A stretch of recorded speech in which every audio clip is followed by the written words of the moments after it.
President of HOA wants me to join, ends up wanting to leave the country. Posted by Also Not the Mama. This is about a property that OP owns and rents out. The background. A million years ago, my property was part of a large farm. I bought it about 30 years ago, long after the farm was broken up, but before there was any development near it. The piece of land that I got was near the back entrance that joined into a dirt road that ran past. The more expensive plots were near the tarred road in the front. I originally bought a large chunk of the land intending to do some farming, but that never happened. About 20 years ago, some of the owners got organized, we'll call them the Organized Owners, OO, and had the area designated as a municipal suburb. The municipality agreed to put in tarred roads, water, and electricity if a certain percentage of the properties were developed. A construction company linked to the OO went around contacting the owners who had land but no buildings, offering to build houses for us at a very, very reasonable price, contingent on them getting a certain minimum amount of people signing up. While this was happening, one of the OO approached me and offered to buy half of my property. I agreed, and the money I got for the sale, which was about 4 times what I'd paid for the entire chunk of land 10 years prior, combined with the small loan from the bank, gave me what I needed to pay for a house to be built, and it was a fairly large and nice house too. I stayed in the house for a few years, and my mom moved in with me. I had decided to subdivide the property again and build her a house next to mine. But unfortunately, an undiagnosed tumor took her before the house could even be started. Well, it was diagnosed, but too late to do anything. Soon after she died, we moved out of the house and started renting it out. About a few weeks before we moved out, the OO I'd sold the land to started talking about starting an HOA. I was not interested, and I left soon after. About 2 years later, the neighbor OO contacted me. There were 2 roads entering the area these days. The original tarred road that was near where the farmhouse had been and was entered from a fairly busy main road, and my dirt road back entrance, which was now a tarred entrance from a wide but not very busy municipal road. The HOA was trying to get the old farm road blocked off to improve security and decrease through traffic, and wanted the road next to my property to be the main and only entrance to the HOA community. And they were pressuring me to join. I said no, and I was adamant, and eventually they accepted that. But they told me they wanted to have a sign near the road welcoming people to the neighborhood, and the only practical place to put it was on the edge of my property. They also wanted to build a little guard hut and have a security guard permanently monitoring who went in and who came out, and they wanted to build his shed on my property. We came to an agreement whereby they would mow the lawn and pay the equivalent of about $35 per month in exchange for the land that they needed. I was very happy with this arrangement since the property was fairly large and it didn't really cost them anything since they already had a full-time gardening service servicing the HOA. This all happened over a decade ago. They eventually got the other main road blocked off, and the HOA is paying for a rent-a-cop to be permanently stationed close to my property, as well as mowing the lawn and paying me enough money for takeaways for the family each month. I'm occasionally contacted by members of the HOA to get me to sign up, but I'm really not interested. My property has been rented to the same tenant for all these years, and everything there is going well for me. Until about 3 years ago, when someone scared the crap out of my tenant's young daughter by making strange noises and shooting a gun close to her bedroom window 3 or 4 times over about a month. This scared my tenant, and I guess it scared the HOA because they and my tenant contacted me with a proposal. I joined the HOA, and they give me exclusions from the HOA rules, including exclusions from paying the monthly fees, and in addition, they will build a wall around the entire HOA neighborhood, including electric fencing and security cameras. They told me they had wanted to do this for a while, but they were unwilling to build the wall on property that was not in the HOA. I couldn't see the downside, so I agreed. The dishonest dealings. It took a little over a year to build that wall and get everything completed, which, well, it's quite fast. And then a month to the day after everything was done, my tenant got an HOA warning about his dogs barking. He told the HOA that while the property was in the HOA, it was exempt from the rules. The HOA told him that they had canceled the exemptions and that he had 30 days to comply. He contacted me, and I opened some mail I'd gotten from the HOA, which I'd ignored it since I was supposed to be exempt from the rules and the fees. Oh man, did I get a surprise. They had retroactively canceled the exemptions, and they were claiming this. 1. That I pay late fees going back over a year. 2. That the easement agreement had been canceled, and they were retroactively canceling it a year back because the HOA contract allowed them to use, quote, small unused portions, end quote, of HOA members' land for the common good for free. 3. That I refund them the money that they had paid for the easement over that period. And 4. That I owed them money for the garden service mowing the large lawn. And 5. That I would be fined for each infraction that my tenant failed to remedy. This started an expensive process involving lawyers in the court system that ended with the judge telling me what the HOA had done was, well, mostly legal. They had the right to revoke the exemptions, but that they had to give me 30 days notice. As I was walking to my car, the neighbor OO, the one who had bought half of my land so many years ago, told me that I was stupid to have refused to join when the HOA started, as I could have been a founder member, whatever that means, and that the next time I should be sure to understand the documents that I sign before signing them. The malicious compliance. Neighbor OO was right. I should have read the contract better. Also, I was interested in what it meant to be a founding member. Spoiler, nothing. And so when I got home, I grabbed the HOA contract that I'd signed, as well as all the other documentation they'd provided me with. I started reading.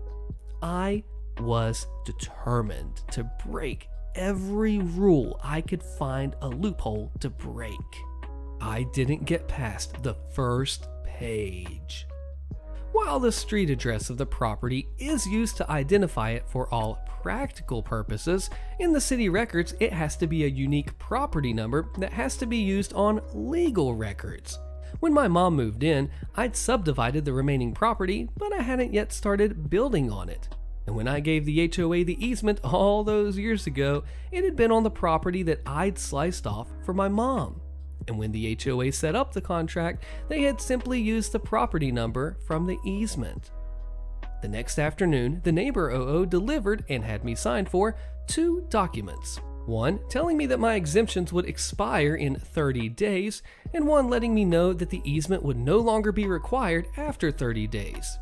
I think he was being a bit malicious here, because I lived about an hour away from the property and he drove out himself. The revenge.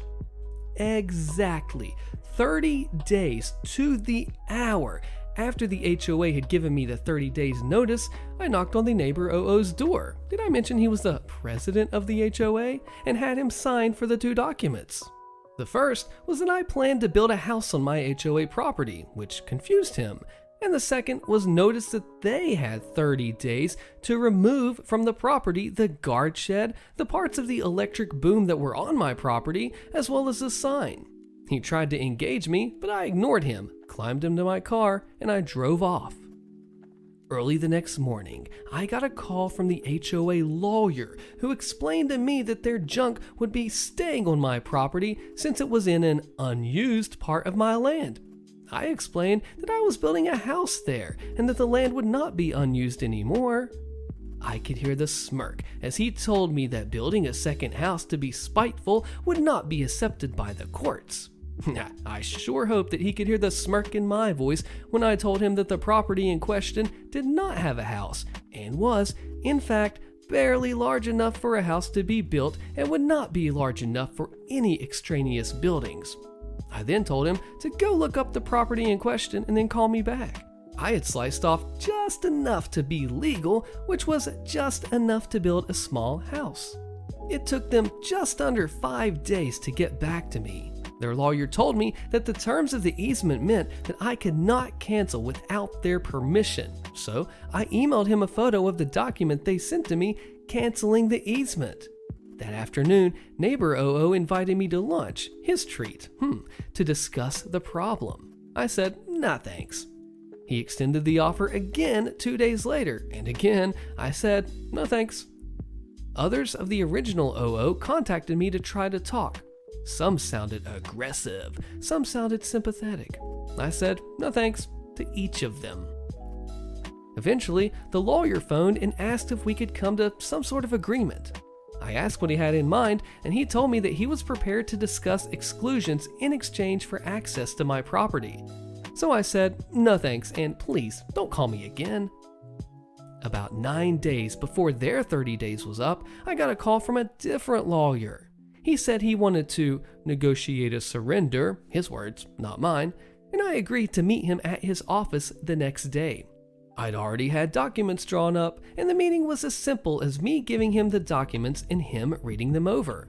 My new easement offer was: 1. Included everything offered by the old easement offer. 2. I changed the line mow the lawn to get the property to HOA standards and keep it there since it was, well, now in the HOA. 3. Would cost them about $500 per month instead of $35. And 3A, this amount would increase with inflation. Now the previous contract didn't include that bit. Now when canceled for whatever reason, the HOA would have to pay me a cancellation fee of around $7,500. And the contract automatically terminated 30 days after any disciplinary action was taken against me, my tenant, or the property, known as the property, or any complaints were levied by the HOA against the property, or any legal action was taken against the property by anyone in the HOA. The next thing was that the lawyer who had offered the negotiate surrender would be allowed to mediate any disputes between us at the HOA's expense. And the seventh thing, the HOA would pay all of my legal fees if any legal action was taken against me. I deliberately left some insane things in there so that I could appeal to concede some points or be negotiated down when the HOA got indignant about the points that I actually cared about. The lawyer did not look happy. He said that my proposal sounded unfair, but that he'd have the HOA president look at them. I reminded him that in 8 days, I'd be setting a group of men armed with sledgehammers and anger management issues loose on whatever of theirs was still on my property. That evening, I got an irate call from the HOA president. He told me he was never going to sign the new contract. I said, okay. He then told me I was charging too much per month and that it should be at the same rate as the previous contract. I pointed out that when I signed the previous contract, the area was under development and there was at least one other road leading in and out, but that now there was only mine. And besides, mine was now developed with everything they needed. He told me that I was forcing them to sign a document they didn't want to sign. Well, I told him that he was free to just not sign it. He whined about anything and everything that he could think of, and then eventually told me I'd be hearing from his lawyer. The next morning, Surrender Lawyer called to ask if I'd be willing to come to their offices to sign the contract. I agreed. When I got there that afternoon, I learned that Surrender Lawyer was not a lawyer, but a paralegal. He handed me the contract and asked me to sign it. He laughed when I told him that I'd have to read through it first to make sure nothing was changed, and mumbled something that sounded like, I'm sure you would. I read the contract. Nothing had been changed. Not a single thing. And the HOA president had signed it, with the surrender paralegal signing as witness. I looked at him and said, why did he sign this? It was stupid to sign it. And the paralegal looked at me and said, I started telling him that signing it would be a bad decision, but he told me that I wasn't being paid to think or give legal advice and to shut up. So I shut up. I said, do you understand what he signed here? He looks at me and nods. He said, I asked him if I should have one of the lawyers look at it before giving it to you, and he told me that we'd already billed enough for this, and that he'd sign it and then sue me after their easement was safe. This happened about 1.5 years ago. It took 6 months for the HOA to find out how screwed they were. They wanted to sue me, but their lawyers explained to them that there was no way to win. Even if the court sided with them, all they would get is the easement contract voided, and they did not think that the court would side with them. The lawyers were adamant about one thing. The HOA could not live with the HOA pays my legal fees if legal action was taken against me, since it didn't limit the people taking legal action against me to the HOA. As worded, the HOA would be forced to pay my legal fees if anyone took legal action against me. They argued that the courts would probably not enforce that, since the context of the agreement was to do with the HOA. And I told them I was prepared to find out, since the HOA would definitely be the ones taking action against me if they challenged it. I eventually signed an addendum to the contract that said that the neighbor OO, the HOA president, would personally pay all my legal fees unless he held no position at all in the HOA, and that the HOA would pay all legal fees if the HOA took legal action against me. He resigned from the HOA at the end of that meeting. I politely told him in front of everyone that he should not sign documents unless he understands what he's signing. He didn't look pleased at all. It came out during the mediation. You cannot imagine how happy the lawyers were that their paralegal was mediating, that without the ability to control access to the HOA neighborhood through the security boom partially on my property, remember the HOA had become a gated community a number of years back, the HOA would be in breach of their own articles and would be dissolved. I also learned, and it should have been obvious to me, that all the security cameras were wired and all terminate in the guardhouse and guard shed. So basically, it was my way or the end of the HOA. That first mediation was really quite funny. My paralegal looked more than a little glum as we assembled and he called everyone to order. I suspected that he had been told to work against me, so I took the initiative. I reminded everyone there that I had agreed to let paralegal mediate, but that I had agreed to no arbitration at all. If I didn't feel like the proceedings were fair, I'd leave and they could go ahead and just sue. Paralegal brightened up and things actually went quite well. I'm writing this after getting home from the latest mediation. I built a paddling pool for the neighborhood dogs, as in I made it myself. I dug a hole, packed it with stone, and added a concrete finish. It was my first attempt, and if I say so myself, it looked, well, terrible. The HOA called for a mediation meeting, what they do now, instead of taking official action. I've declined their mediation request in the past, in which they told me, as nicely as they could, that the paddling pool was an eyesore right at the entrance of the HOA. I asked them to create a list of what needed to be fixed and how it needed to be fixed to give me at the next meeting. The list was extensive. It basically required the pool to be rebuilt from scratch. I asked them if there was any way to reduce the cost on the work they needed to get it up to HOA standards, and they assured me that there was not. I thanked them, pulled out a copy of the agreement where they had agreed to, quote, get the property to HOA standards, end quote, which I had highlighted, and then handed it to them with the list.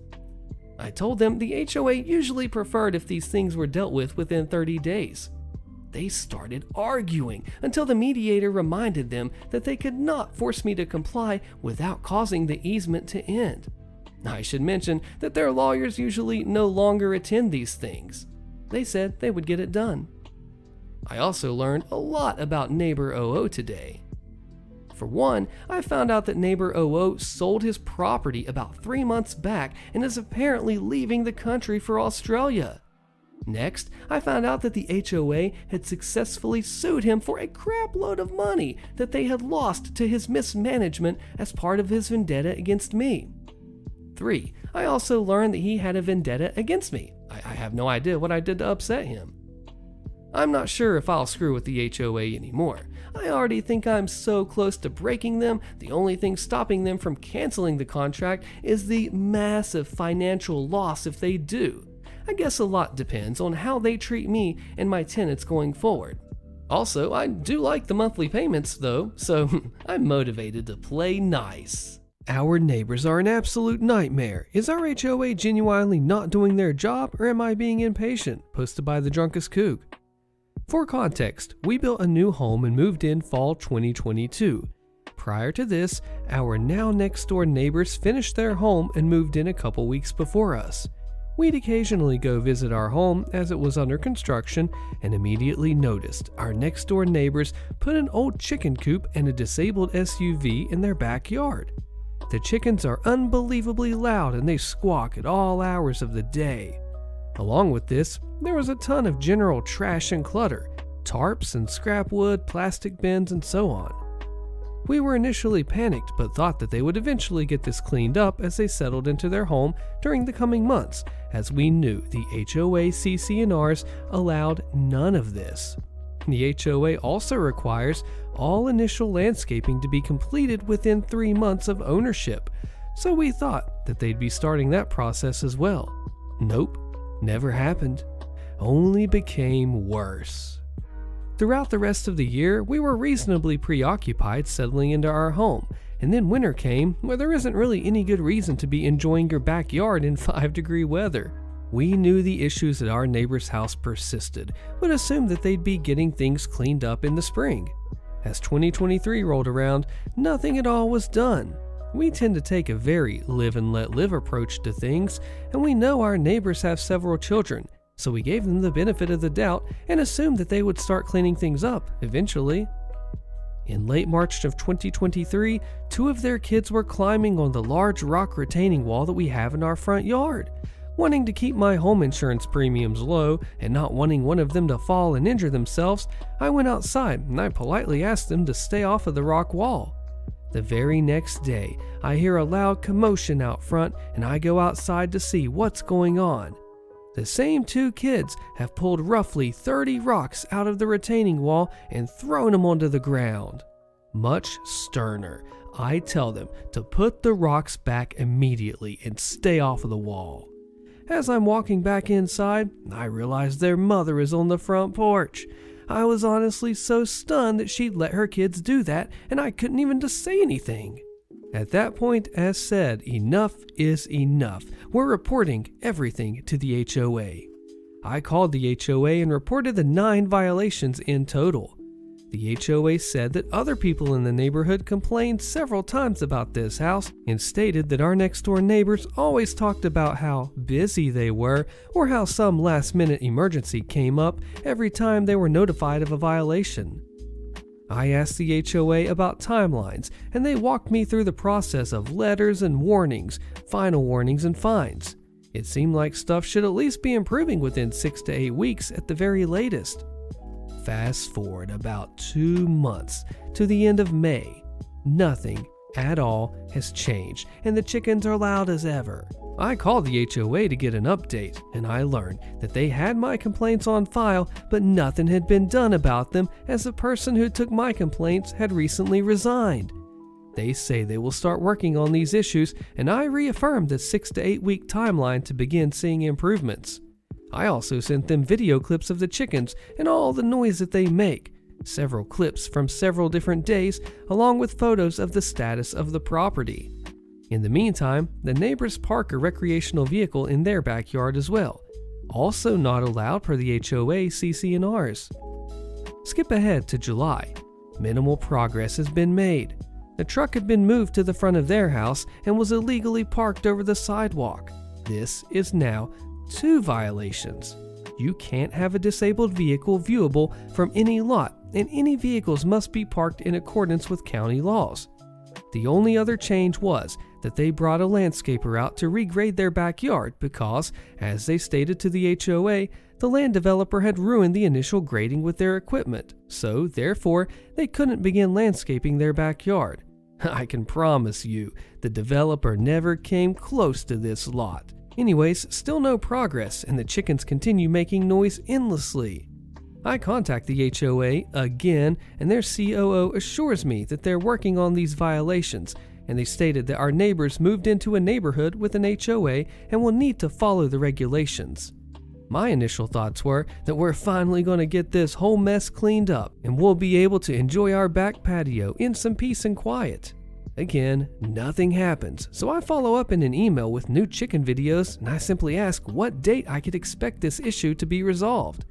The response I received was the complete opposite of what had been previously communicated and contradictory to what is in the HOA CC&Rs. I asked for clarification.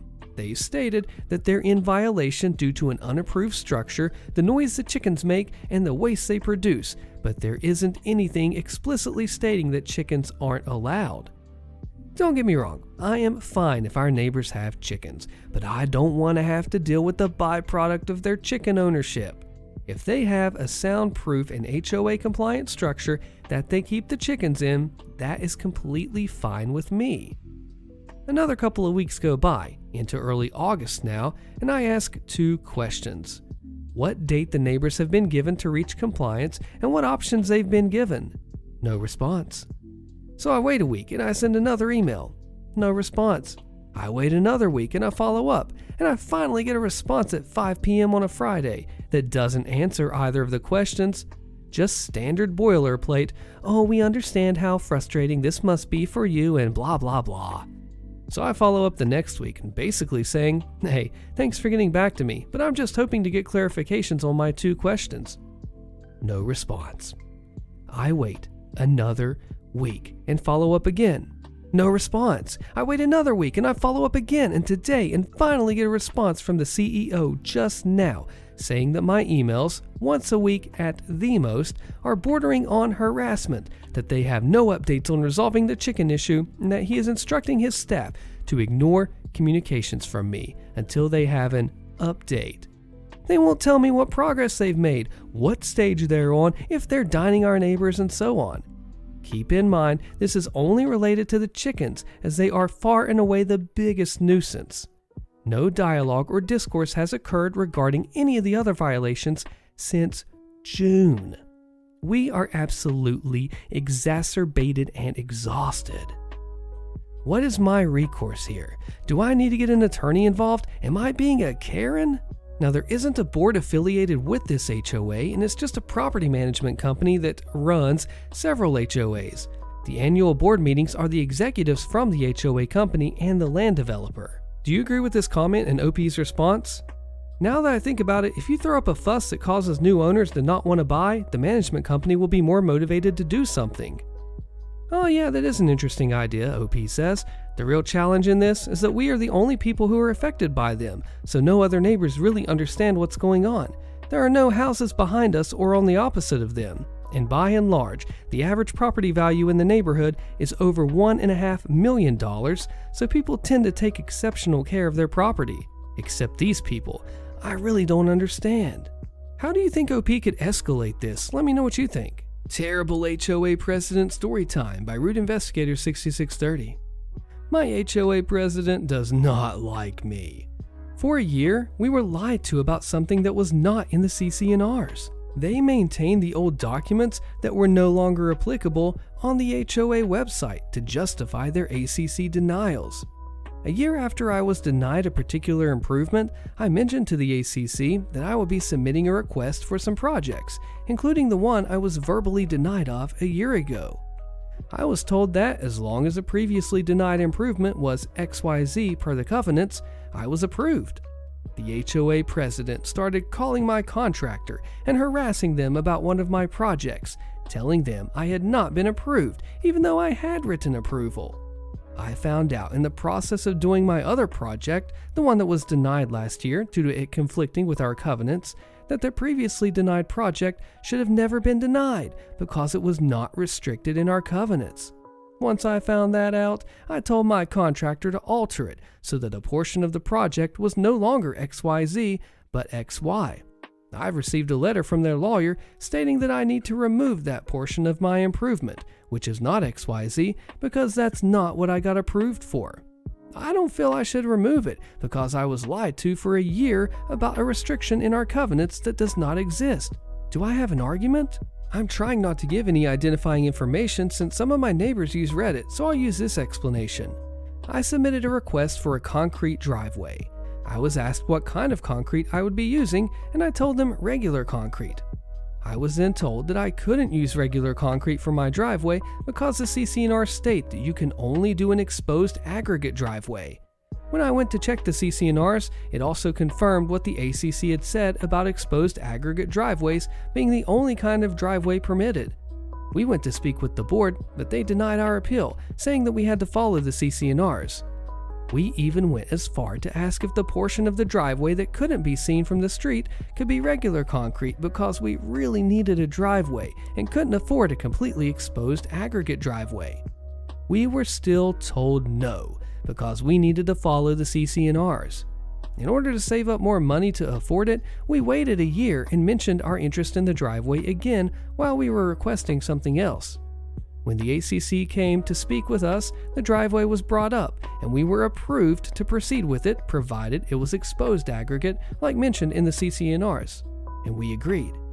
After the construction of the driveway began, we found out that the CC&Rs that were mentioned were the wrong CC&Rs, and that the only one that was actually in effect was an incomplete copy and did not show the filing signature and the date that would come up after the old one.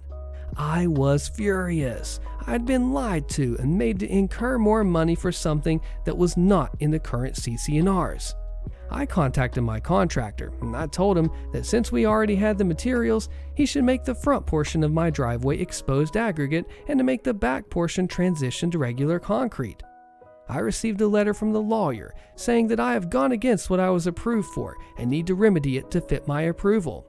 Otherwise, they will pursue litigation. Do I have an argument? Just for more insight, other things happened between I and the board that caused unnecessary friction and frustration leading up to the time the driveway was being constructed. Do you agree with this comment? They have to file the latest bylaws and CC&Rs with the state. In New Mexico, it's the AG. If you're in compliance with those, I would think you can tell them to play in a litter box. And this reply is, depends on the state. Mine doesn't require them to get filled anywhere. And OP says, they explicitly told me to refer back to the CC&Rs because that's what tells them what is allowed and isn't. But the CC&Rs state nothing about material. Do you think OP could escalate the lying HOA president and make this thing right again, or what should he do? OP needs to get this in writing too. I sued my HOA and won, posted by Mopanic. There seemed to be a lot of posts about wanting to take legal action against an HOA, but very few actually do it. So I thought I would share my story. This is not legal advice. I've been in my HOA for about 15 mostly drama-free years until a few years ago when the HOA changed management companies. The new one decided that they were going to be more proactive on enforcement of violations. Not that things were going downhill, they were not. Everyone's home has basically doubled in value over the last few years. They are well maintained, nice, newer homes in a desirable area. The new PMC, or property management company, got the board to adopt new rules and regulations and new bylaws. The board has essentially been controlled by one old lady for about 10 years. I'll call her Karen. Karen has never liked me and about 6 other families in the neighborhood, and we suspected all along that she would use the new rules to target those that she didn't like, which is exactly what happened. Sometime later that year, we started getting violation notices via email for stupid crap. One was for a package left on a porch. One was for a bag of mulch left out. No fines yet, but that came soon enough. Around the same time that we decided to paint our house. Part of the process to have the color approved is you have to paint a 3-foot square on the front so the ARC can look at it. They rejected it, so we painted another one, resubmitted it, and waited, and waited, and waited. They never approved or denied the second color, so we waited for the 30-day clock to run out, after which you can assume approval. Then the fines started. With no warning, we got an email stating that we had been fined for having, quote, mismatched paint, end quote. Yes, they were fining us for painting the squares that they require in order to approve a color. We were also fined for having Christmas lights in the summer. There have never been Christmas lights on our house. This was just likely an address mix-up. We complained on the HOA's website, but were banned immediately. So far, this was all done via email, but to appeal a fine, you have to send a certified letter to the PMC, which we did, but in the meantime, we spoke to a lawyer who specializes in HOA law. He reviewed our DCCR and all the other documents, and he gave us this advice for the appeal. Just politely say that you do not think that the board has the authority to issue fines. That's it. Don't get into anything further. That's exactly what we did, and the board was gobsmacked at our gall to question their omnipotence and our non-participation in their appeal. They upheld the fines as expected, which made our lawyer very happy.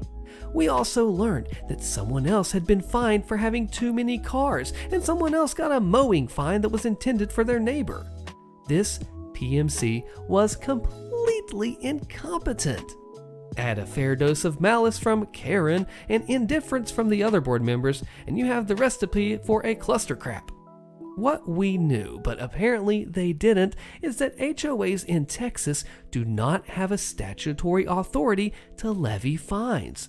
That power must be granted in the restrictive covenants, and ours did no such thing. There's also a law, Chapter 209 of the Texas Property Code, which among other things states that before fines can be issued, the HOA must send a certified letter to the owner giving them an opportunity to cure the violation. They hadn't. 209 also states that all board meetings must be open to all owners, and any meeting where rules, regulations, or bylaws are going to be discussed must be noticed to all homeowners. They didn't do any of that. The HOA was 1. Levying fines with zero authority to do so. 2. Ignoring state law that dictates how HOAs must issue fines if they have the authority. 3. Adopting rules and regulations in secret meetings in violation of state law.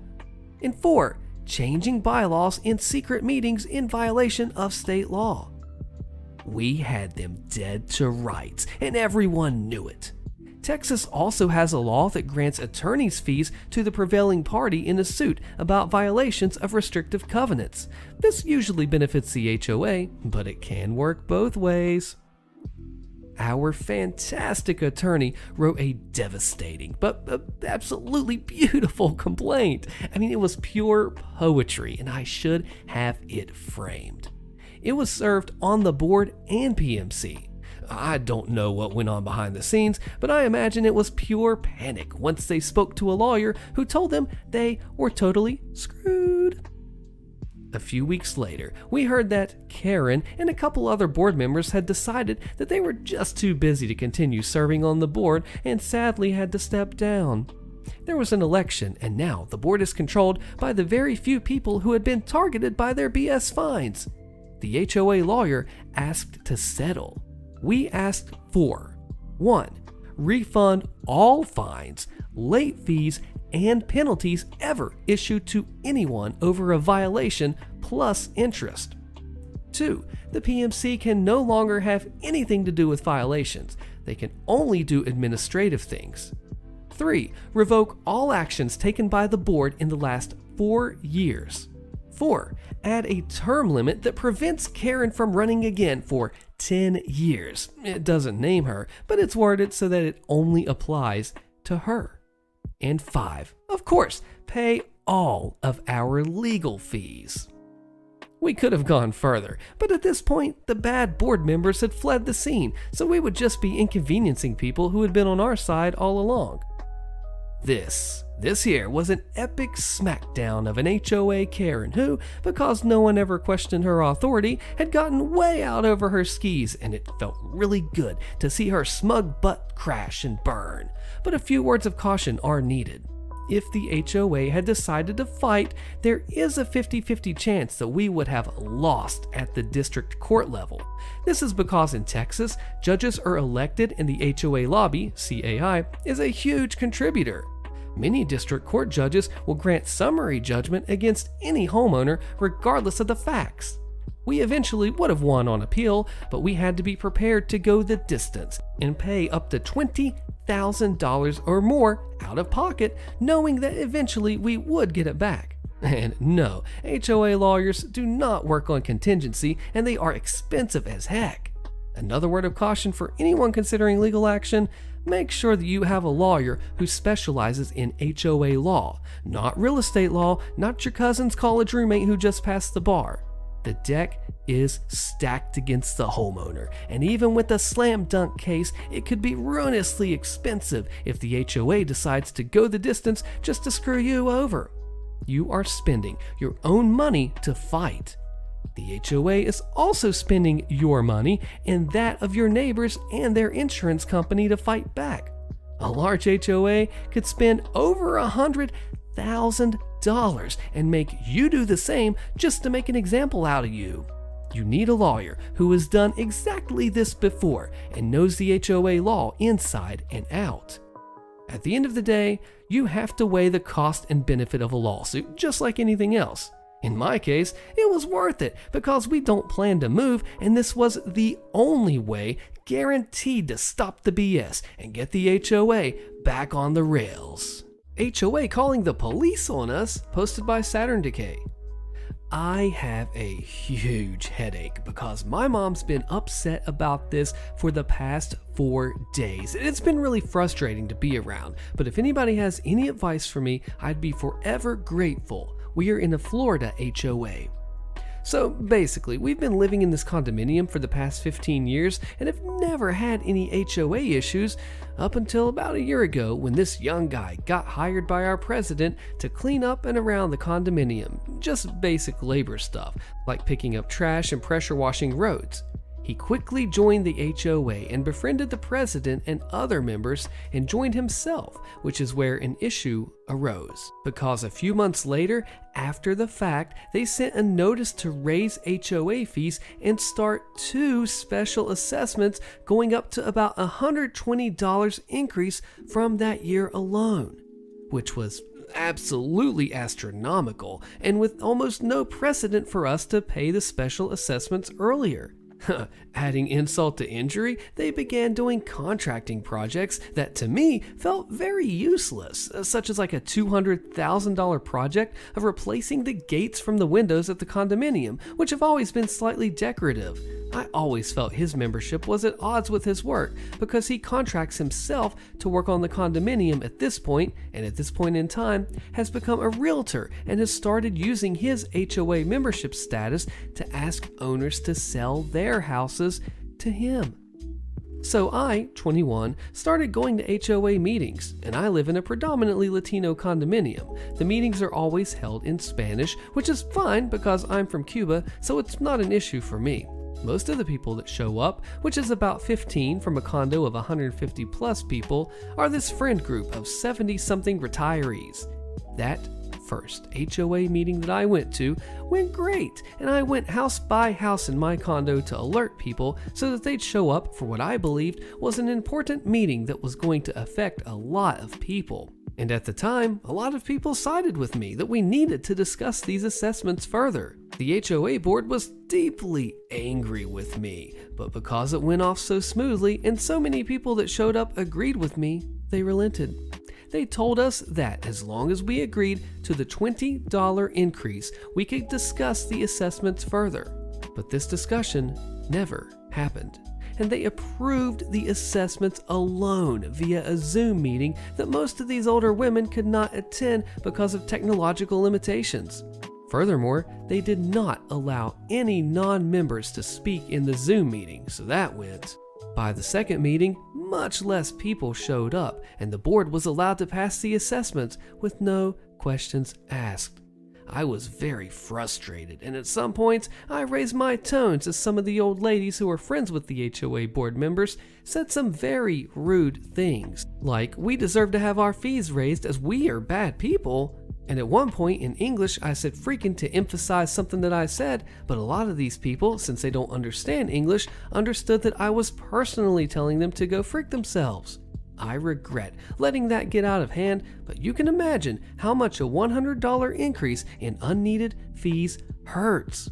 My mother, who was with me at the time, also took it quite personally and insulted some of the few old ladies that were showing up for these meetings. Nothing crazy, just like general old people beef like "you're ugly and your hair is fake." I expressly told her not to, but she really does not listen to me ever, so what can I do about that? Anyway, by that meeting, the HOA board and the people who support them expressed open hostility towards us. In time, they would start doing the gates replacement, but the issue with that, so the gates don't fit into the walls without damaging hurricane shutters, so basically anybody that has hurricane shutters basically had them abused to put those gates up. Our hurricane shutters got painted with some rust paints left on the floor, and we had nobody to ask about this. I had been contacting the Management Association for about a week prior to get some answers on what would happen to our hurricane shutters, but no answers. Of course, I never went to ask the HOA board members because they hate us pretty openly. And now, I just want to explain, since this is a close-knit condominium, HOA members have always had an open door policy with HOA members where you could just stop by their houses to ask them about the things happening in the condominium. However, I stopped by the president's house about a month earlier, and she told me she was resigning and, like in a lot of emotion, told me that she was doing it because of my 1. Us constantly questioning her decisions and putting people against her at meetings, 2. My mom bothering her and asking her questions. I went to go tell my mom immediately not to go to this lady's house anymore and not to bother her because she seemed extremely upset. But now that the gates thing happened and we had nobody to ask and our hurricane shutters were getting increasingly damaged, my mom, without my knowledge, stopped by her house to ask about it.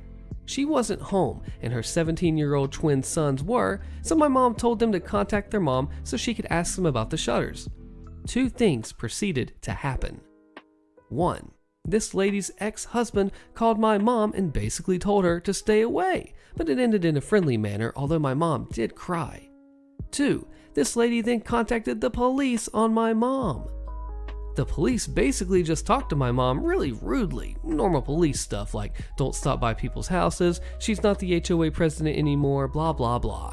It was super uncalled for, but then the issue became that the HOA board member who self-contracts the young guy who came a year ago, the one that was also a realtor, basically tried to turn this about our meetings and coming to the HOA meetings saying that we were violent and that we need to stop knocking on people's doors.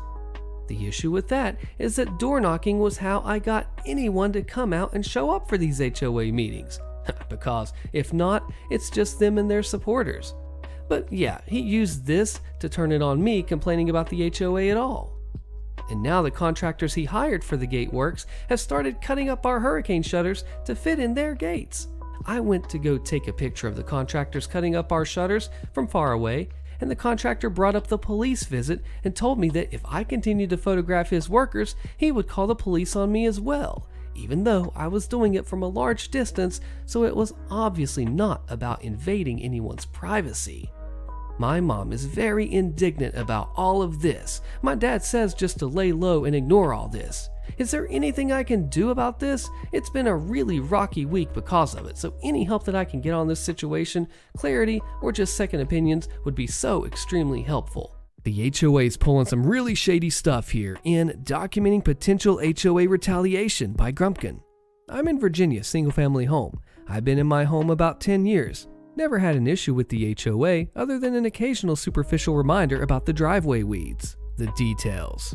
About 3 months ago, I got a violation for some landscaping stuff that was never an issue in the past, but okay, whatever. They told me to fix A and B within 60 days or they would fine me. I completed it that weekend and assumed that it was over.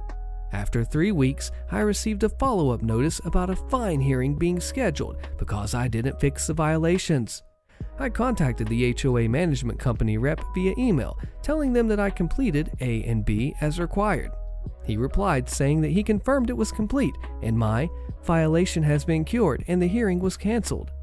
A few days after my canceled hearing date, I received a letter saying that at the hearing, they determined that I didn't fix issues C and D, which weren't on the initial notice. and they were going to move forward with finding me in 30 days unless I completed those tasks as well. I reached back out to the management company, and the rep said that he was sorry, but the board changed their mind about the violation. I was ticked, but I completed the new violations they identified. I completed it just before the quarterly meeting. I haven't attended in years because it always had been a petty gossip fest about neighbors' grass and crap. Anyway, I attended, and the HOA manager was like, "Oh, you're here. Do you want to talk about your violations?" So I went into a little rant about how they moved goalposts, combined new violations with the original ones, weren't being consistent with the 30-day resolution time frame, and, most of all, the fact that they weren't clear in what they wanted done. They responded with silence, and I had a feeling that I just made some enemies. The HOA company manager spoke first about having my violations reassessed, and the HOA president, I assume no one introduced themselves, said that they would personally do my assessment, and then someone else said they would help him, and that people only join these meetings to complain. A few days later, I got an email from the HOA manager saying that my violations were cured. Fast forward to a month ago, and I got a letter from the HOA saying that I had new violations for code blah blah for general maintenance and debris. I just can't think of a more generic and vague violation than general maintenance and debris. I was initially ticked off, and I felt that it was retaliation, but I spent a weekend making my place look good. I power washed everything, put down fresh mulch, I removed anything resembling weeds and all that stuff. It's looking good. That was done 2 weeks ago. Well, I got a new letter yesterday about a scheduled fine hearing notice for failure to fix my general maintenance and debris violation. I'm going to attend the hearing this time. What should I do to prepare, and what questions should I ask to help me determine what their actual motivations are? I think I'll just sit there quietly and let them do all the talking this time instead of confronting them. Unfortunately, I feel like they have all the power and authority. Do you agree with this commenter? They say, "I think it's always a good idea not to be confrontational. However, you need to stand up for yourself, being as diplomatic as possible. It might help to prepare a statement in writing."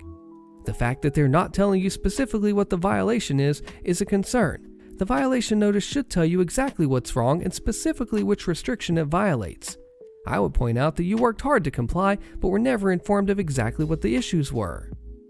I also suggest reading up on the laws in Virginia pertaining to HOAs. One thing I found with a quick Google search is that Virginia is one of the many states where courts view ambiguous covenants in favor of the homeowner. My guess is that your covenants are ambiguous, which is probably why the violation notices are not specific. I wouldn't imply that you're going to sue, but just knowing the law may make them think twice about enforcing unclear restrictions. Yeah, can they do this stuff? Let me know what you think. HOA vandalizes father's truck, gets immediate justice, posted by Deleted. This happened a few years back. Our HOA has always been known to be sneaky and to flat out give false accusations on homeowners, especially in this day with security cameras, and we can pretty easily spot out who the investigators are. Most recently, a homeowner was told that she was supposed to get approval before she started reshingling her roof. The thing is, her roof hasn't been reshingled in 10 years, and she had no plans to do it. Things like that. Call it just a mistake, call it malicious. Well, a few years ago, we had our time to shine. It was a simple morning. I was still temporarily living with my father at the time. Well, one morning we decided to go out to get groceries when we found that his pickup truck had been smashed into. Nothing was taken, it was just smashed into.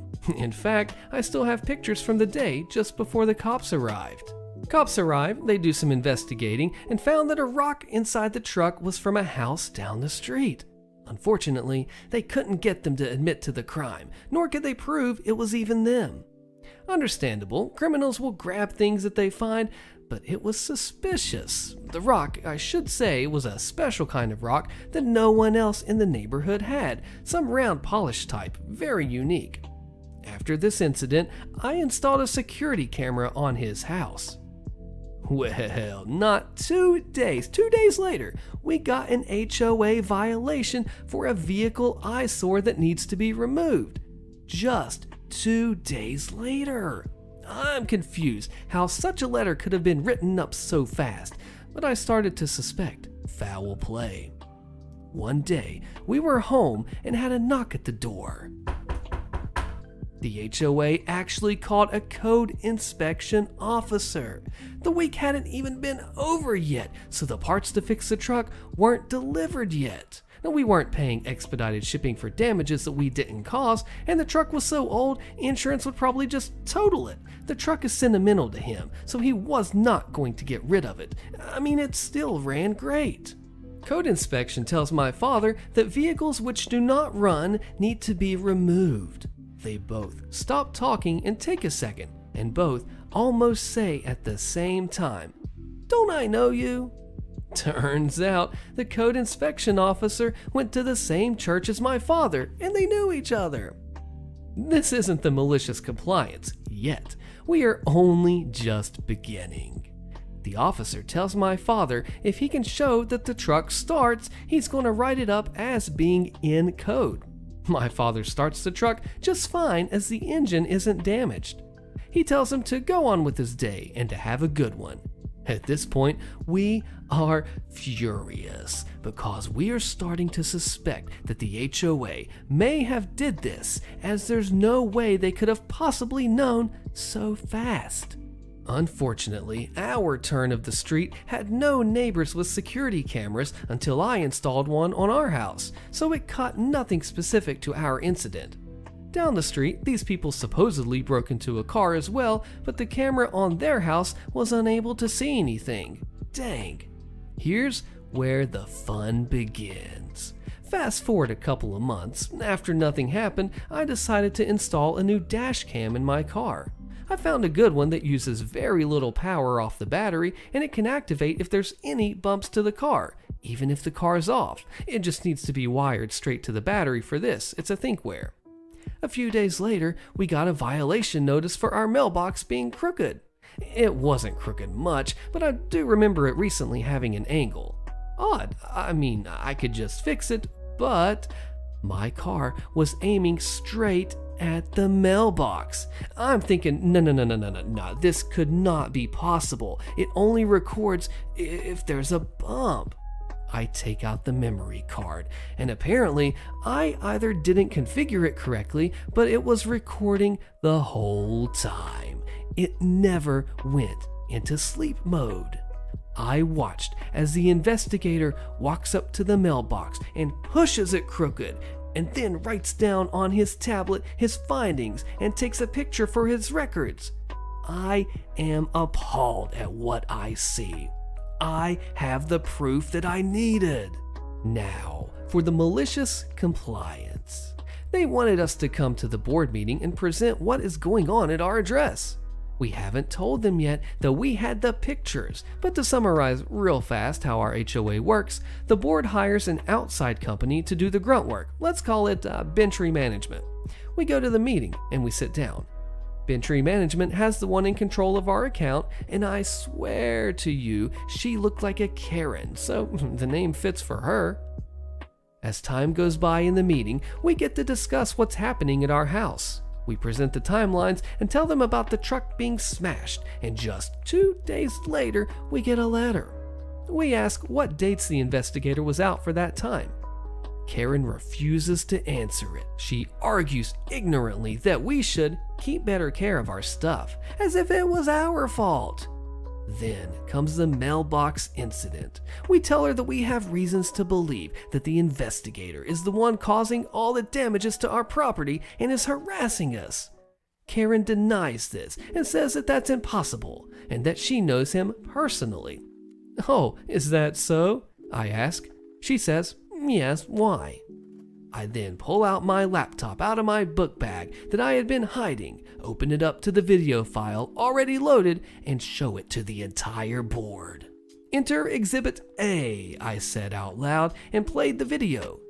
Karen's face is bright red. She says that that's not her investigator. I then also pulled out the letter about the mailbox, which was complete with date. It matches the cooked on timestamp on the video. She still tries to claim it's not them. No, it's a coincidence. I'm sorry, but you have a vandal and it's not us. It's not? I let the video play, knowing that she's falling into a pit hard right now. As the man walks toward my car, you can see plain as day, see binge management on his shirt. She's no longer red now, she's white as a ghost. The board looks over at her and asks what she has to say about this. Karen is silent and has nothing except a few noises, which I assume was her brain trying to comprehend what just happened. I then proceed to bring up a previous case which I happened to remember before we left for the meeting, where we had a grass violation beside our house. Now this area that they were claiming was actually not visible from the sidewalk due to the house's shape. I asked point blank, has at any time, your investigators walked on our property illegally trespassing, knowing as, per their rules, they aren't allowed to do that. Karen is visibly shaking now and mutters out, No, of course not, with her head down, unable to maintain eye contact with me. She probably feels that I have more evidence, but unfortunately I didn't. So I ask again. She asks, why? Our neighbor, who are lawyers literally next door to us where the side of this wall was, stands up and says, actually, that's not true. I have witnessed one of your investigators go between our houses and poke around the trash bins. Bingo! I didn't even realize she had this information. I couldn't have asked for better timing. Karen at this point just starts arguing with our neighbors about no proof. The board proceeds to apologize for the incident, and they were going to discuss what is going to happen in the future about this. At that point, the meeting is over. A month passes and we get a letter that a new person will be in charge for binge management and new investigators. She was fired that night. Since she was fired, my father tells me that we only get the occasional blip of errors, but they correct it immediately and they don't bother us really anymore. Terrible HOA story time. Wonder how you'd handle this. HOA tried to make me remove my rainwater cistern, posted by the home machinist. After buying my first house, one thing that I really wanted was a nice green lawn. I am also of the opinion that using fresh water for lawn irrigation is a waste of such a limited resource. So I set out to build an underground rainwater cistern to capture rainwater to irrigate my lawn. Operating on some assumptions that may or may not have been correct, I did not get approval before doing so. The theory being that an underground change that results in no visible change to the exterior of the property was beyond the scope of architectural controls. I also checked my local building regulations and I found that there weren't any permits required for the installation of the cistern, only for associated pumps and underground plumbing later. So I built the cistern in a wooded area to the rear of the property that isn't visible from the street. When I am just about finished with it, I get a cease and desist letter from the HOA stating that they were doing a drive-through inspection and saw me building something large out of concrete and black pipe and didn't have approval for any projects on my property. The letter stated that I needed to submit an application for approval of the cistern. They used that word specifically, not sure how they even knew what it was when they couldn't see it, before I continued working on it. The management company representative displayed an utter lack of knowledge in just about every aspect of our dealings, including that it's highly unlikely that the town would allow a rainwater cistern in a residential yard. In fact, state law specifically prohibits any ordinance or regulation that would prohibit the installation and use of rainwater cisterns for flushing toilets and outdoor irrigation. They said a building permit is required for any project that includes concrete, as the town is very finicky about the use of concrete. This is also blatantly false. Not only did I have to get a town representative to state in writing that I did not need a building permit to install the cistern, but their website also states specifically that concrete patios, fences with posts set in concrete, and buildings less than 12 feet in any dimension, presumably with concrete foundations, do not require building permits. Approval is needed before any exterior changes are made to the property. There are plenty of written and unwritten rules allowing changes to be made without approval. Examples include like building raised flower beds, installing backup generators, or removing trees less than 6 inches in diameter. Annoyed, I just submitted an application thinking it was just someone trying to check a box. This was a mistake. They denied the application, stating that there were no architectural standards for rainwater cisterns, so they wouldn't approve it. So I appealed the decision to the board, and they set a hearing for the next board meeting.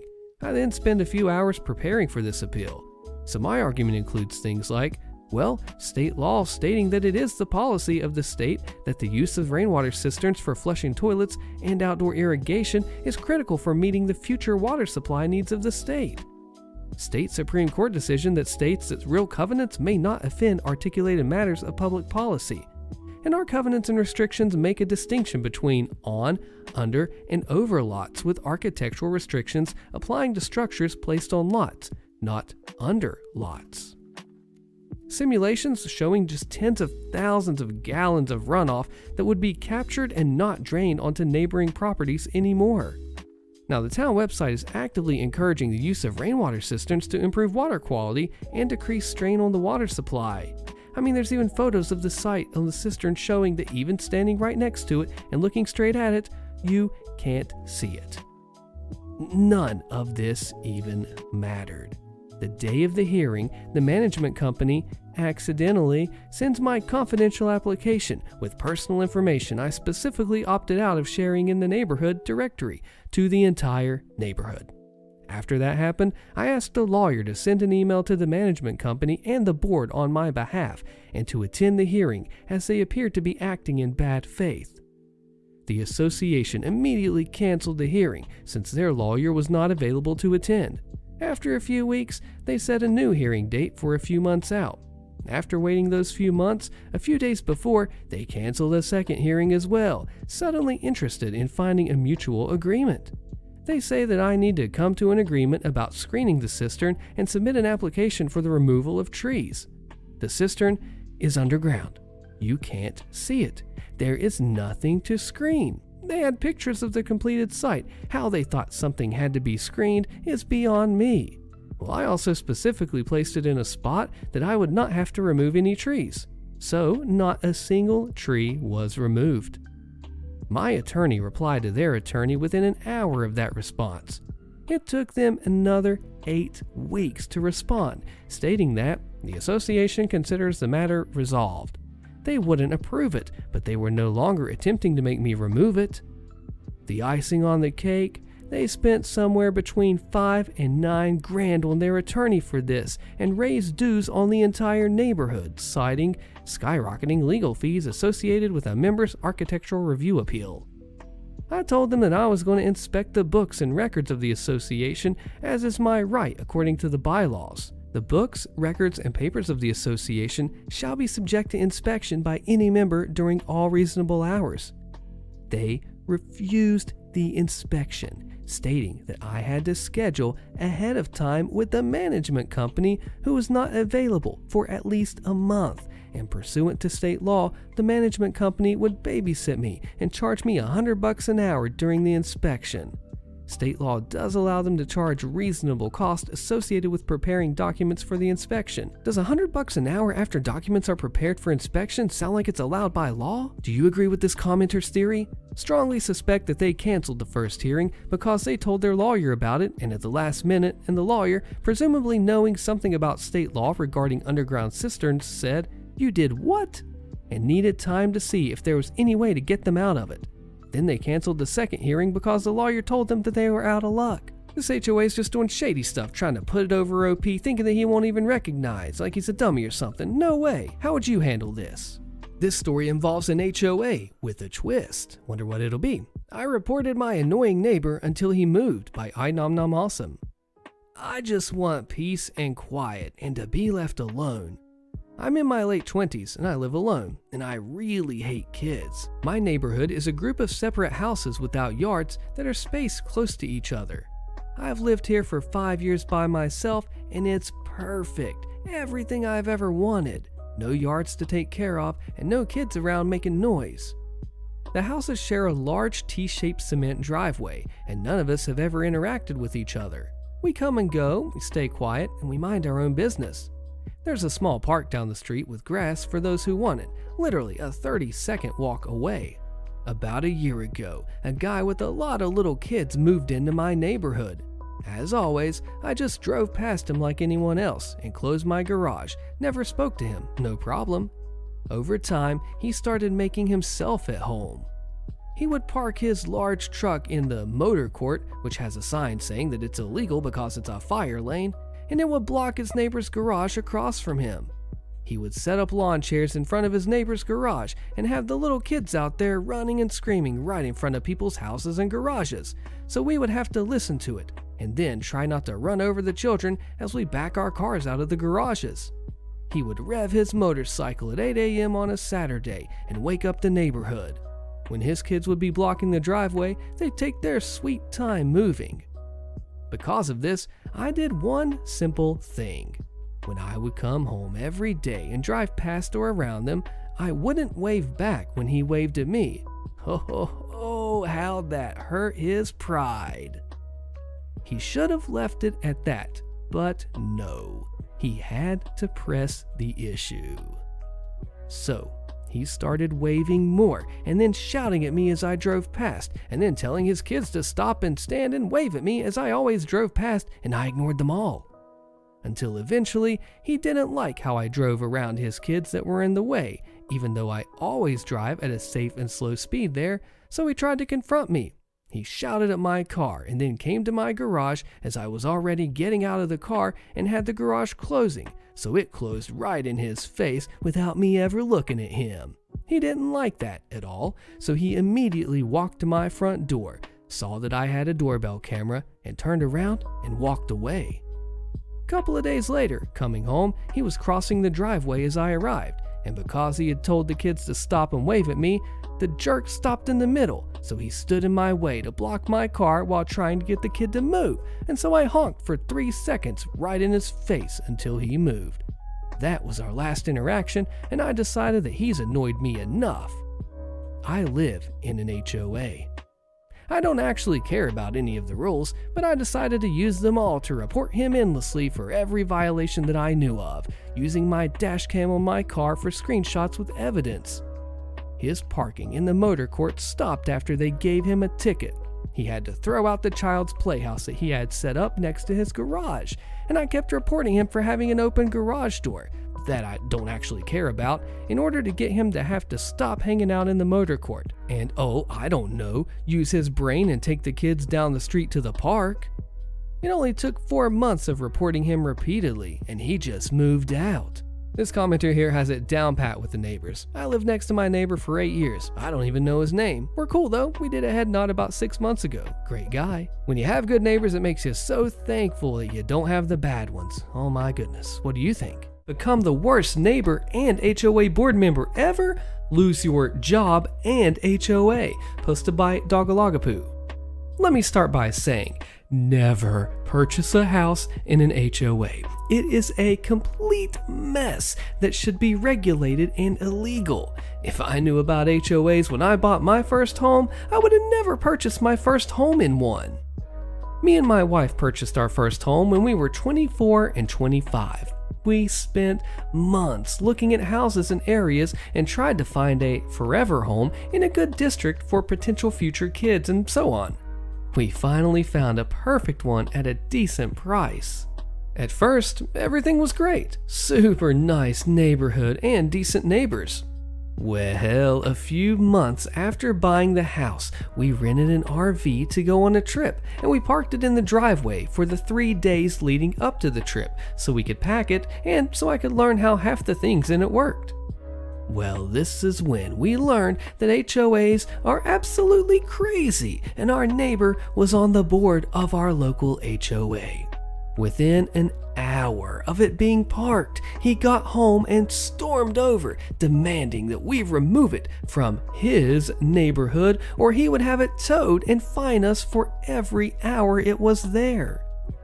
Myself, being the average and normal person, told him kindly to screw off and to get out of my driveway, and told him if he returns, I'll call the cops because he was screaming like a madman inches from my face. About 3 hours later, a big rig tow truck shows up, and he walked up like he was a god and handed me a plain envelope with a letter inside that pretty much said, "By the order of the HOA, this RV is to be towed," and a fine of $1,500 for violating their rules. While Mr. Crazy board member might not listen to reason, the tow truck guy they found wasn't so fond of entering my driveway and towing a vehicle when I told him that if he comes on the property, I'll call the cops. Once the tow truck driver decided that he's done being involved in this mess and he left, the neighbor goes even more crazy and storms off. I call my friend to get his dad's number because he's an attorney, to ask him about this insane letter and the fine I just received, and to ask him some legal advice. After speaking to his father, he told me to come down, write him a $500 check, and bring along all the papers that I received when purchasing the home and the current letter that I just received. The next day, he had a very friendly letter sent to my neighbor and the HOA board, basically telling my neighbor to screw himself in legal terms and to leave us and our property alone. I then continued to receive fines of $1,500 a day in plain envelopes not postmarked, stuffed into my mailbox, that I then turned over to my friend's father, and each time he sent another set of letters and contacted USPS to report the incidents. Turns out, putting mail into people's mailbox is a crime. Who knew? Well, we decided to go on our week-long trip across the state and mildly, forget about it all. Kind of upset that I had to spend $500 to have an attorney send letters, but that's what they do. Fast forward to us returning from the trip and the RV back in our driveway for 2 days so we can unload and clean and then return it. Again, each day, more envelopes stuffed into our mailbox, and more visits to our attorney, and more letters sent, and more incidents reported to the U.S. Postal Service. Well, here is where the fun really begins. Turns out, Mr. Crazy finally gives me a summons to appear before the board. My attorney said this is crazy illegal because what they've done is use what looks like an actual legal document improperly to summon me to the board. Another $500 to the attorney, and we wait for the date that they made, a Tuesday at 10 a.m. They attempt to keep my attorney out of the room on some board privacy rule, but they quickly shut the heck up when he begins going over their own rules that they are violating to them. Deep in this HOA book are some very nicely worded rules and stuff outlining about what makes board members ineligible and how they cannot serve if they commit certain infractions. Well, guess what Mr. Crazy Neighbor has done? Committed several of them, all documented. Also, the cherry on top is that if 51% of the HOA members vote to dissolve the HOA, it all goes away. Well, it happens that my wife worked part-time from home during this mess and had all the free time in the world to begin a disband the HOA campaign. Over the course of the next 2 months, she went around and really began to get to know our neighborhood really well. Turns out, a lot of people dislike the HOA and the power-hungry seniors who act like dictators that run it. The HOA attempted to stall everything by holding no meetings, another HOA violation, and began their own campaign trying to change HOA rules to keep from being ousted, and a fairly racist flyer and letter to everyone explaining the dangers of not having an HOA and all the black people, African American and Mexican people, that will move in and take over or sell drugs and so on, that our houses would become much less valuable and everything else they could try. Turns out, it's extremely fun to use someone else's rules against them. The neighborhood even started a fund that paid us back what it cost us to get the attorney started and the continued costs that he had. A few weeks after their failed fear campaign and being forced to hold a meeting, a vote was called by using their own rules. The HOA was no more, and all the remaining funds were to be dispersed back to the homeowners and the members equally. This never happened. Turns out, somehow, the HOA used all their funds in the course of the last 2 months. About half of the former board members sold their homes and moved, including Mr. Crazy Neighbor. I've spent 3 hours trying to find old news articles because it was reported on mostly due to the racist letters by the HOA, but it was too long ago to find anything. Moral of this whole mess: don't buy a home in an HOA, and if you do, plan to hire an attorney. HOA board tries to force me to remove my trampoline. I get them removed from the board instead. Posted by Hi Internet Friend. Hello. I put a trampoline in my backyard in early 2017. I have 3 young boys and we've enjoyed it immensely. My neighbor, the HOA president at the time, went to sell his house in the spring of 2018, and his realtor said that the trampoline in my backyard might be a detriment to getting top dollar for his home. So he convinced the neighbor on the other side of my house to complain as well. Out of the blue, I received a message from the HOA property manager that the neighbors complained and that I would need to submit a form to get it approved. Intermission. What's sad is that I was friendly with both of these people. They had been in my home. They could have talked to me face to face. With one of the neighbors, I paid for our shared fence at her request, since her neighbor on her other side wouldn't contribute to their shared fence, another board member and human piece of garbage. I would have been willing to dig a hole for the trampoline to hide it more, or to purchase a new one with elastic bands rather than springs to make it quieter. Both of those options are cheaper than getting a lawyer. But nobody asked. Nobody came to me to have a face-to-face, heart-to-heart discussion about their concerns. A few ironies. These are 5-bedroom homes. Clearly, people with kids are gonna move in, and they're gonna be noisy in their backyard with or without play equipment. The guy who sold his home smoked like a chimney. I don't think my trampoline should have been his top concern. The people who ended up buying his home are a great family with 2 kids who don't care about toys in other people's backyards. My neighbors have raised kids to adulthood, one of them 2 very active boys. When I pointed this out to her, the words that actually came out of her mouth were, "I know it's challenging to raise boys, but we are at different stages of our lives." As if that justified her trying to screw me. Back to the story. I filled out the form and then sent it in. The Architectural Review Committee denied it a month later. I appealed the decision, and then I met with the board in August. They sent me a letter and said it was in violation. I asked which rules I violated. They never sent me a letter, so then I asked again a week ago. The property manager was adamant that she had sent the letter, but I asked for proof. She forwarded an email where she put my name in the to field after the fact. I had a strong suspicion that it was after the fact due to the following reasons.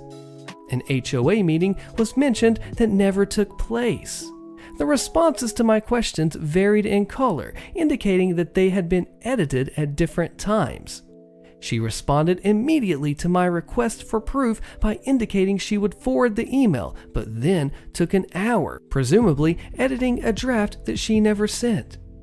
She cited a rule early in the email, but then cited an additional rule later that superseded the first. The first cited rule could have simply been omitted. The message was not marked as forwarded message at the top, and the sent time didn't include seconds. None of these things are a smoking gun, but they are suspicious. I asked the other people in the to field if they received a copy of the email with my name in the address field. The only honest member of the board replied that he hadn't. The rest remained silent because they didn't want to look like they and the property manager had dropped the ball. Intermission. If you're curious why the board didn't like my trampoline, here is the rationale provided in the letter that was never sent.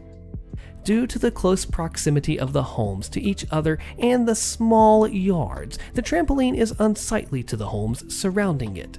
Realtors for those homes surrounding you have stated that it is a detraction to selling homes and is lowering the home values of those around it. There have also been neighbor complaints regarding the noise level, which creates those homeowners to be unable to enjoy their homes. They are also unable to use certain portions of their homes while the trampoline is being used. My kids all weigh under 35 pounds. They go to bed at 7 p.m. and they don't jump on the trampoline in the morning before 10 a.m. My neighbors bought homes 10 feet away from mine. What did they expect? Back to the story. The year-end meeting was scheduled for yesterday, and 4 board positions were up for election. I got 3 of my friends on the street to run with me. I went door to door every day for a week, and I spoke with the majority of homeowners about their discontent with the street. I got a third of the community to sign proxy forms stating that I would vote on their behalf. I went to the meeting last night and put these fools on blast. I listed calmly all the ways the current board was failing the community and my plan to right their wrongs. The vote was a landslide in favor of myself and my friends getting elected. One awful board member remains, but he is the minority. We fired the property manager who was uncommunicative and flat out dishonest. The trampoline endures. The only bummer is now I have to manage a street which includes some legit crazy people. But this whole episode has convinced my wife that we will never live in an HOA again, which I count as a huge victory in addition to the trampoline remaining where it is today.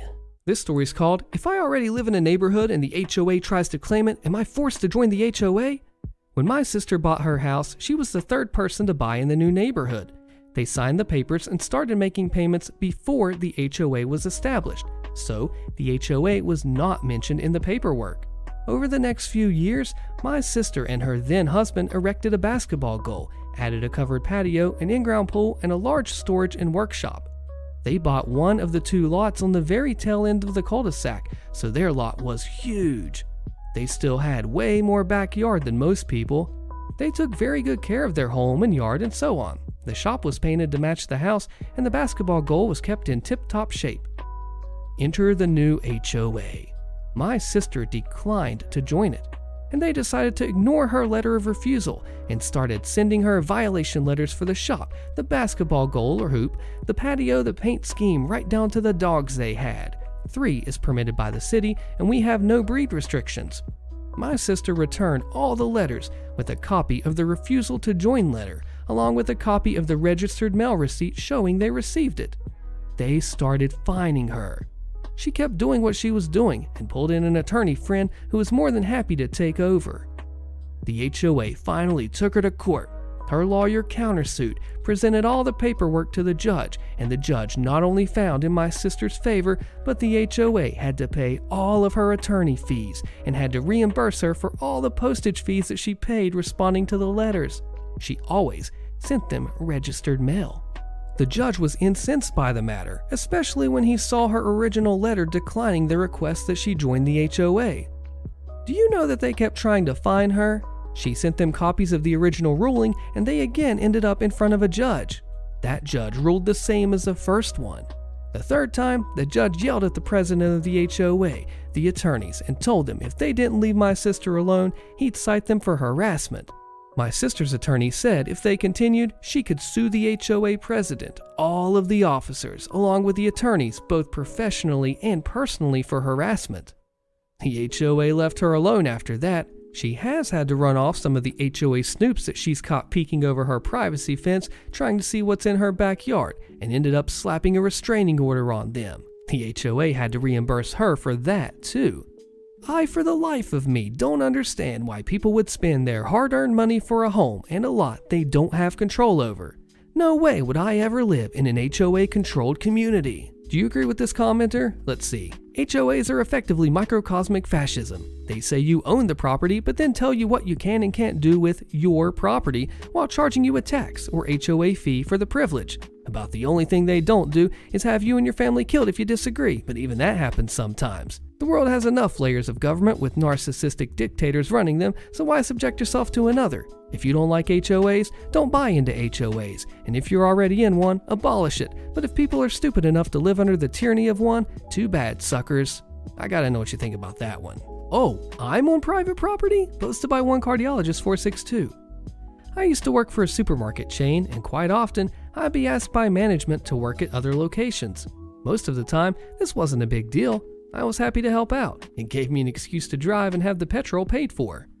However, one day, I was asked to work at a location very far away at a very early hour of the morning. I initially refused on the grounds that I would have to wake up at around 2 a.m. in order to have a shower, breakfast, and drive to be on the site for 5 a.m. After some arm bending from management, I finally relented and begrudgingly agreed that I would do it. Due to the drive not taking nearly as long as I initially expected, I arrived on location at about 4:30 a.m. I waited in my car with the music playing, and at 4:50 a.m. I get a loud knock on the car window, nearly making me jump out of my skin. It was the manager for that store, who, never seeing me before, did not know who I was. The conversation went as follows. "You need to leave. This is private property." "Oh, but I don't care. Go now." Me, quickly realizing I can play this to my advantage. "Oh, I'm sorry, sir. I don't want any problems. Of course, I'll go right away. I'm sorry."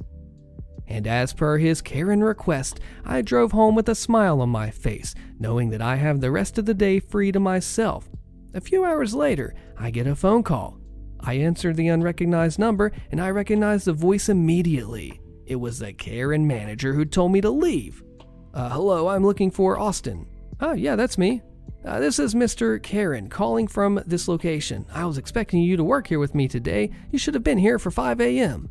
Me, trying to sound casual.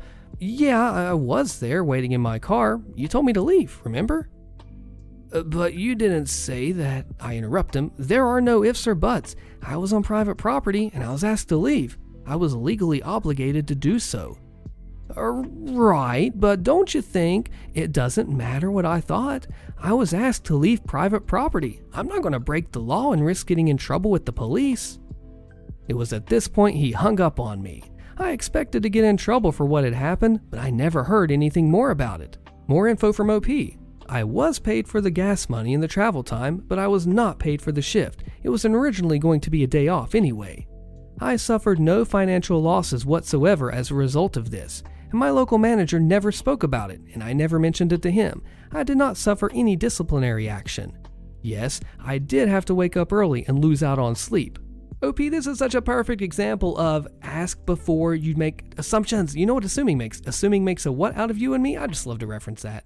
Tell the HOA my kid's too loud? Okay, deal with him some more. Posted by Queen Potato the First. So I went to visit my mom yesterday, and she told me this story. My brother, he's 9, likes to play with other boys on the block. They usually play soccer or bike races outside, and then Fortnite or FIFA 22 online. All this during the afternoons and evenings after they're done with homework. They can be pretty loud, but they're ages 8 to 12. The neighborhood my mom lives in has something similar to an HOA. They have a representative and they have to pay fees, mostly for security and surveillance, even though it is very safe. And the rep is friends with my grandma, who also lives there.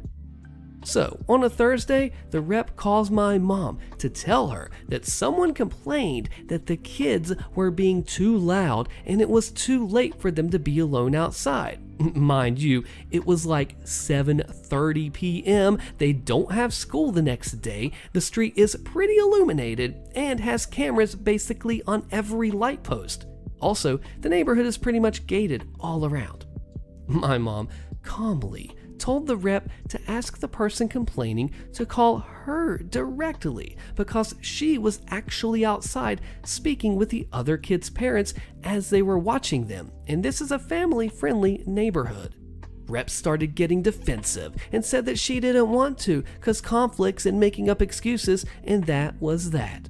Later on, the rep was chit-chatting with my grandma and said that her nephew, who lives a few houses from my mom's, was having trouble with work because, quote, there's too much noise outside, end quote. So mom knew that he was the one complaining. Here's the thing.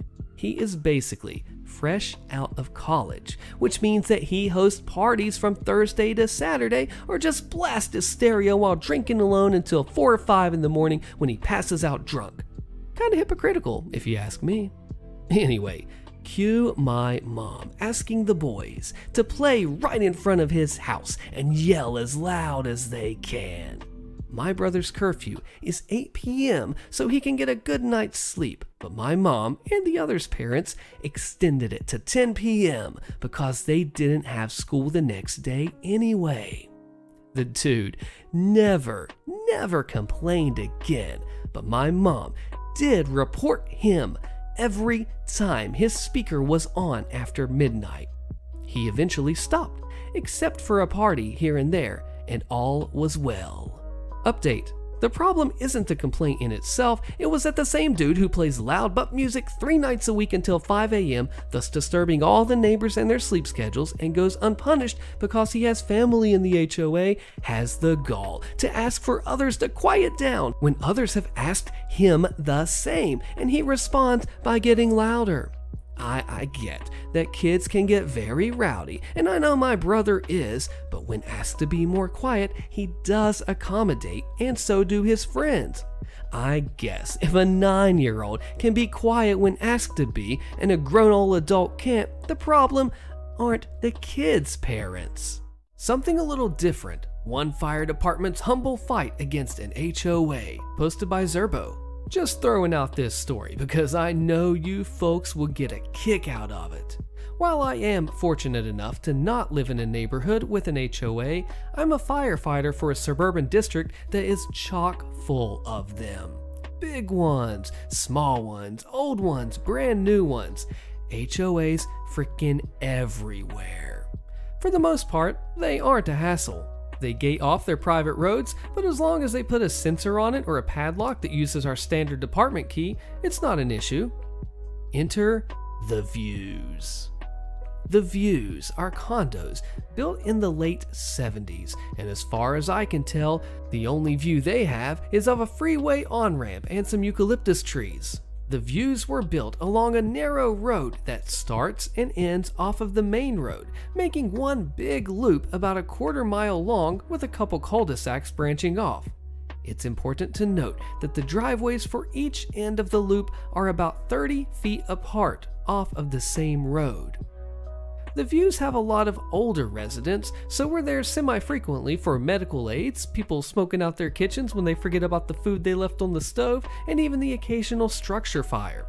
Responding there is annoying, because they built speed bumps about every 25 feet along this loop. So once you're in the Views, you're not getting anywhere fast. Annoying, yeah, but it's a private road, so they can technically build as many speed bumps as they want. Enter the chain. About 1/3 of the way along the loop from the first driveway, there is a chain across the road, padlocked to a steel pole on one side. It's a generic master brand lock to which we do not have a key. Why is it there? What does it do? Why would anyone build something like that? The answer to all 3 of these questions is, who the heck knows? The chain has been in place as long as I've been working at this department, and nobody can tell me exactly why it's still a thing. Phone calls to the HOA regarding the chain went unanswered and unreturned. The problem with the chain is its location. If we're responding to an address that's closer to the first driveway, but just past the chain, we would have to go the long way around to get there. The operative word here is would. When COVID was really ramping up in the early 2020, we were at the Views a lot, sometimes 2 or 3 times a shift. Approaching from the main road, we always take the first driveway because heck, taking that long way, someone called 911, we're going to get there quickly. That's what we're paid to do. So when the address came up on the other side of the chain, it was unanimously decided that we take the path of least resistance. Enter the bolt cutters. Every time we needed to get to an address past the chain, I would hop out of the engine, grab the bolt cutters, and snip a link.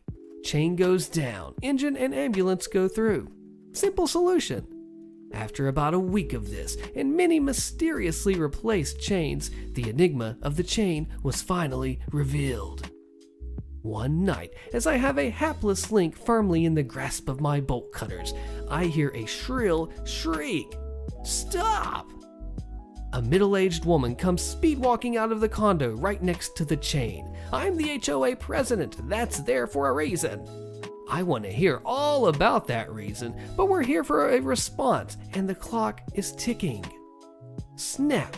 Another link is broken, the chain falls slack, and onward we go. We resolve that we'll stop by her unit after we clear the call to let her know what a nuisance the chain is, and that something needs to be done about it. This course of action was ultimately unnecessary, as HOA president took it upon herself to huff and puff after us as we drove away, and came speed-walking up again as we pulled up to the response address. I went inside with the ambulance crew, but I could hear her shrieking at my captain outside. We wrap up the call, get the patient loaded into the ambulance, and she's still going off on him. What it basically boiled down to was that she took it upon herself to install the chain because she didn't want people using the road as a thoroughfare.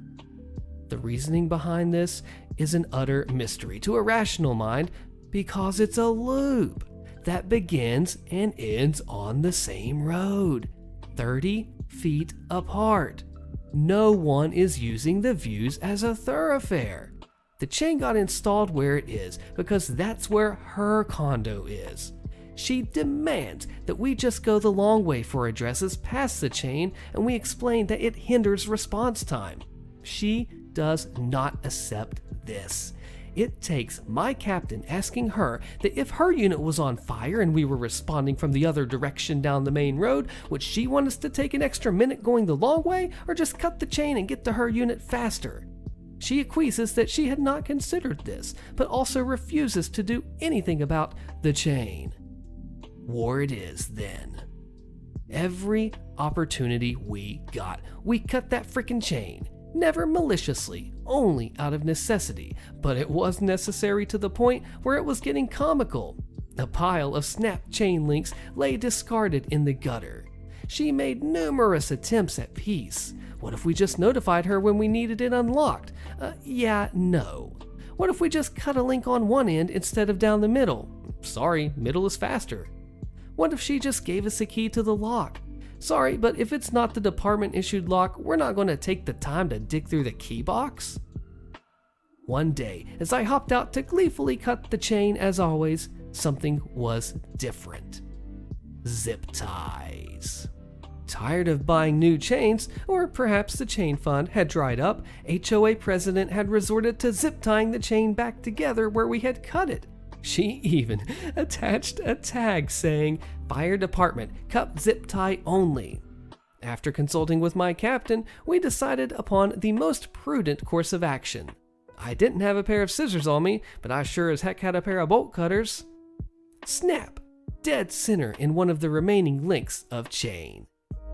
And so it went, as the chain got gradually shorter and shorter and became more zip tie than chain. Despite her rushing out of her condo when the engine pulled up to the chain, we were always faster with the bolt cutters.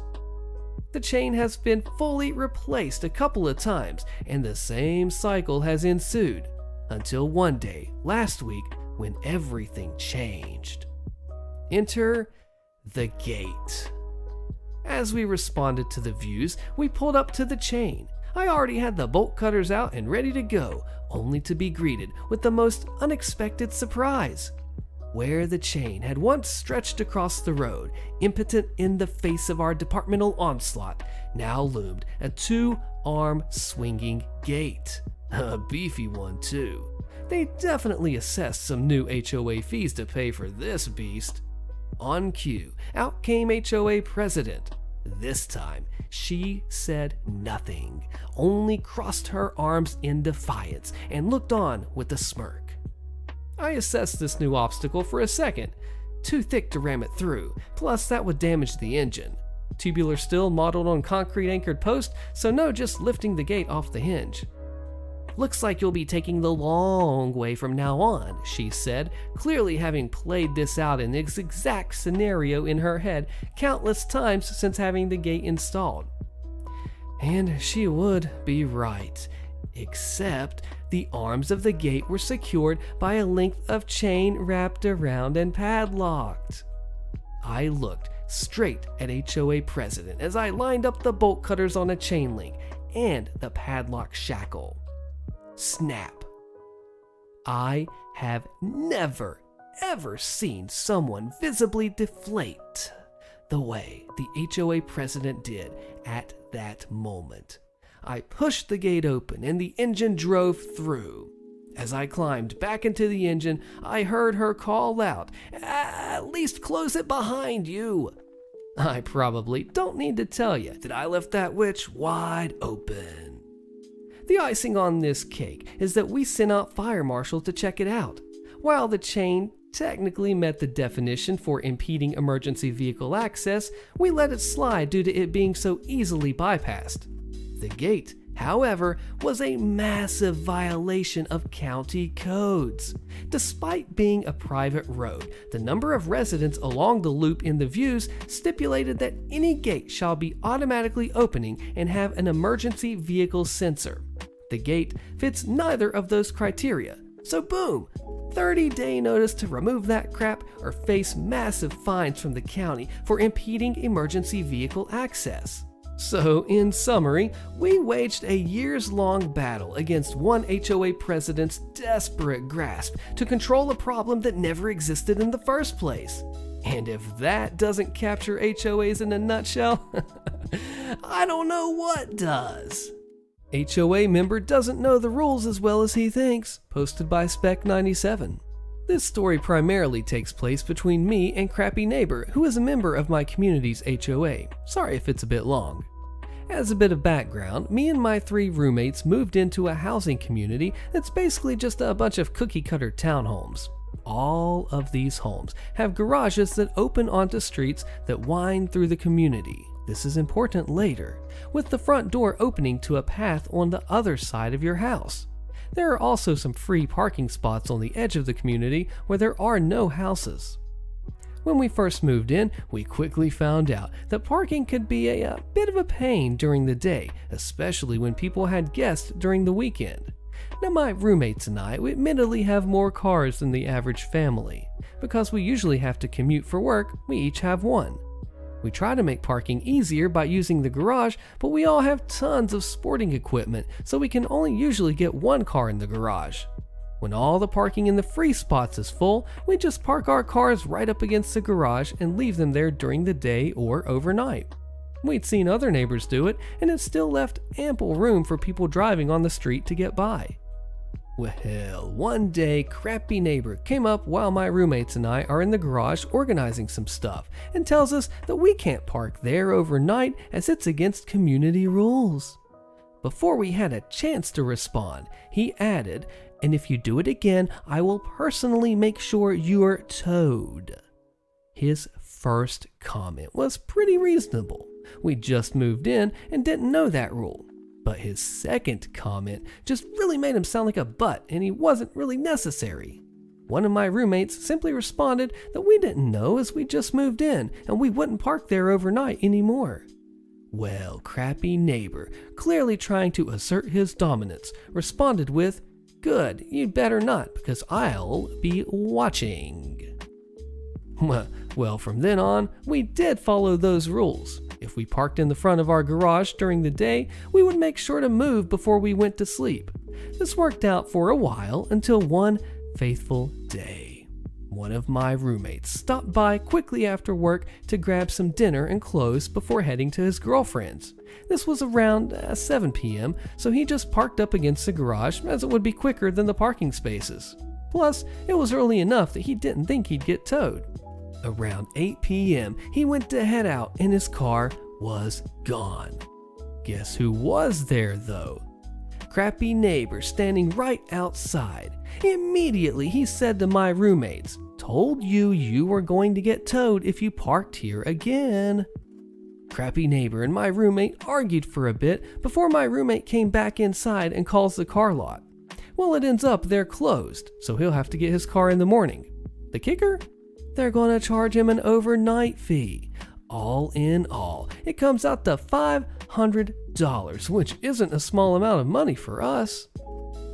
This neighbor has been a butt to us since we moved in, and even though it wasn't my car that was towed, I took this personally. To make sure we didn't get towed again, we decided to read the community rules, and lo and behold, we found out that the street in front of the garage is actually considered a fire lane, and no one is supposed to park there at any point during the day.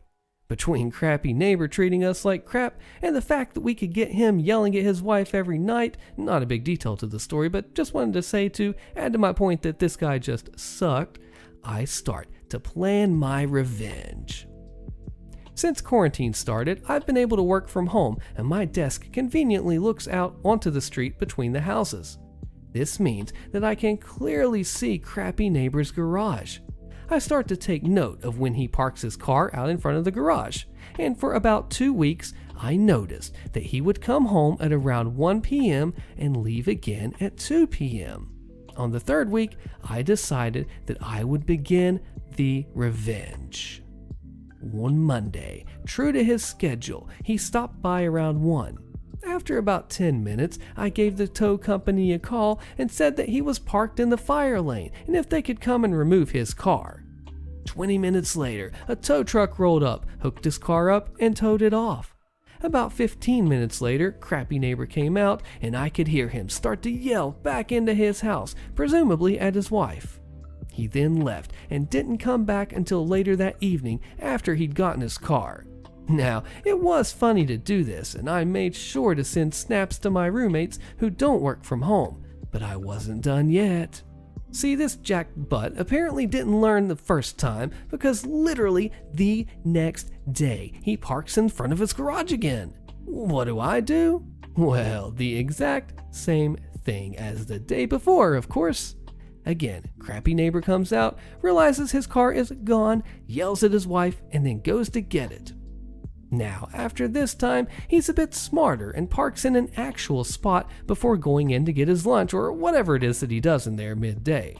He does this for about 2 weeks before he decides that it's okay to park in front of his garage again.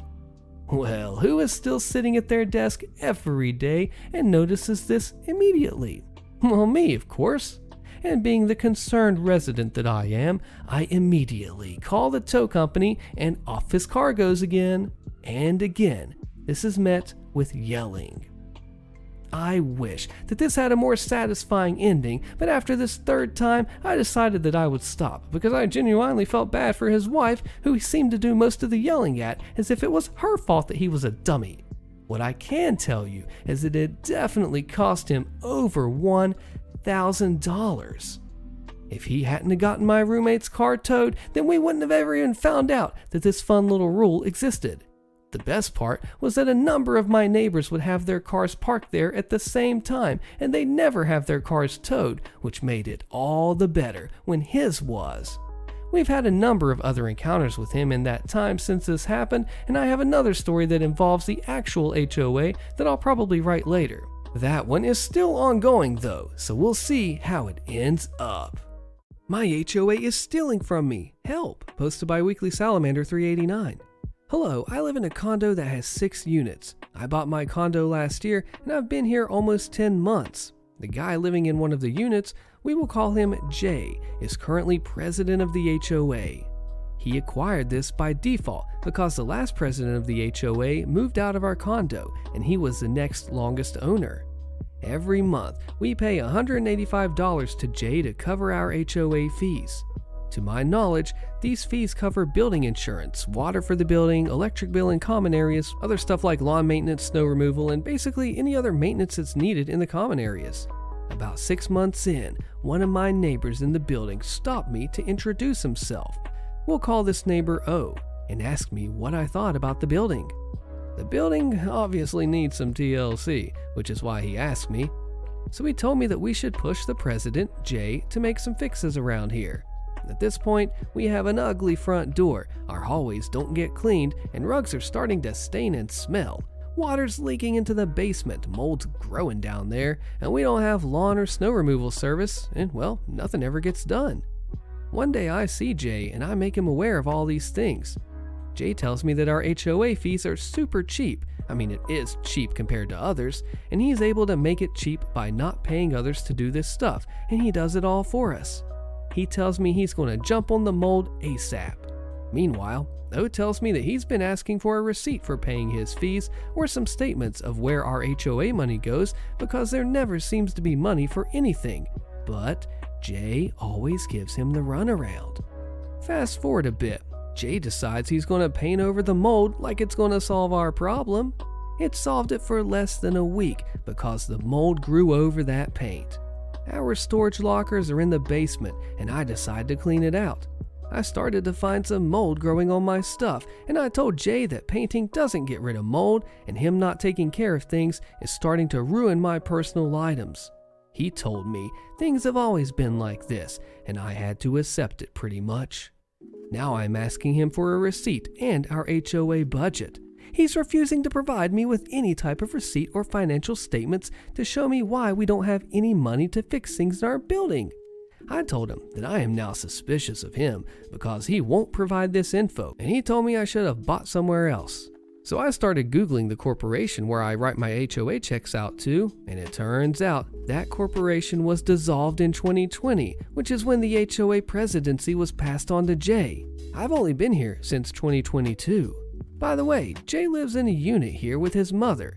I'm 100% sure that she has a disability, probably dementia, but whatever it is, she doesn't have good memory. Anyway, I always hear this guy yelling at his mother and cursing at her very often. My dad was visiting me the other day and he heard Jay screaming, so he turned and he looked out his window and he swore that he saw Jay hitting someone, likely his mother. This guy is a problem. Help, what can I do? Where can I report him for the HOA? Do you think these commenters are pointing OP in the right direction with call the cops and get a lawyer and see a lawyer about this? If this guy's robbing the building or complex, you have the receipts. I would find out if you can withhold the money, put it in a different account. There's too many documents and possibly laws that would allow you to do something. Maybe talk to O and get the other tenants to go in together. What would you do? How I gutted my HOA. Posted by ChillDude890.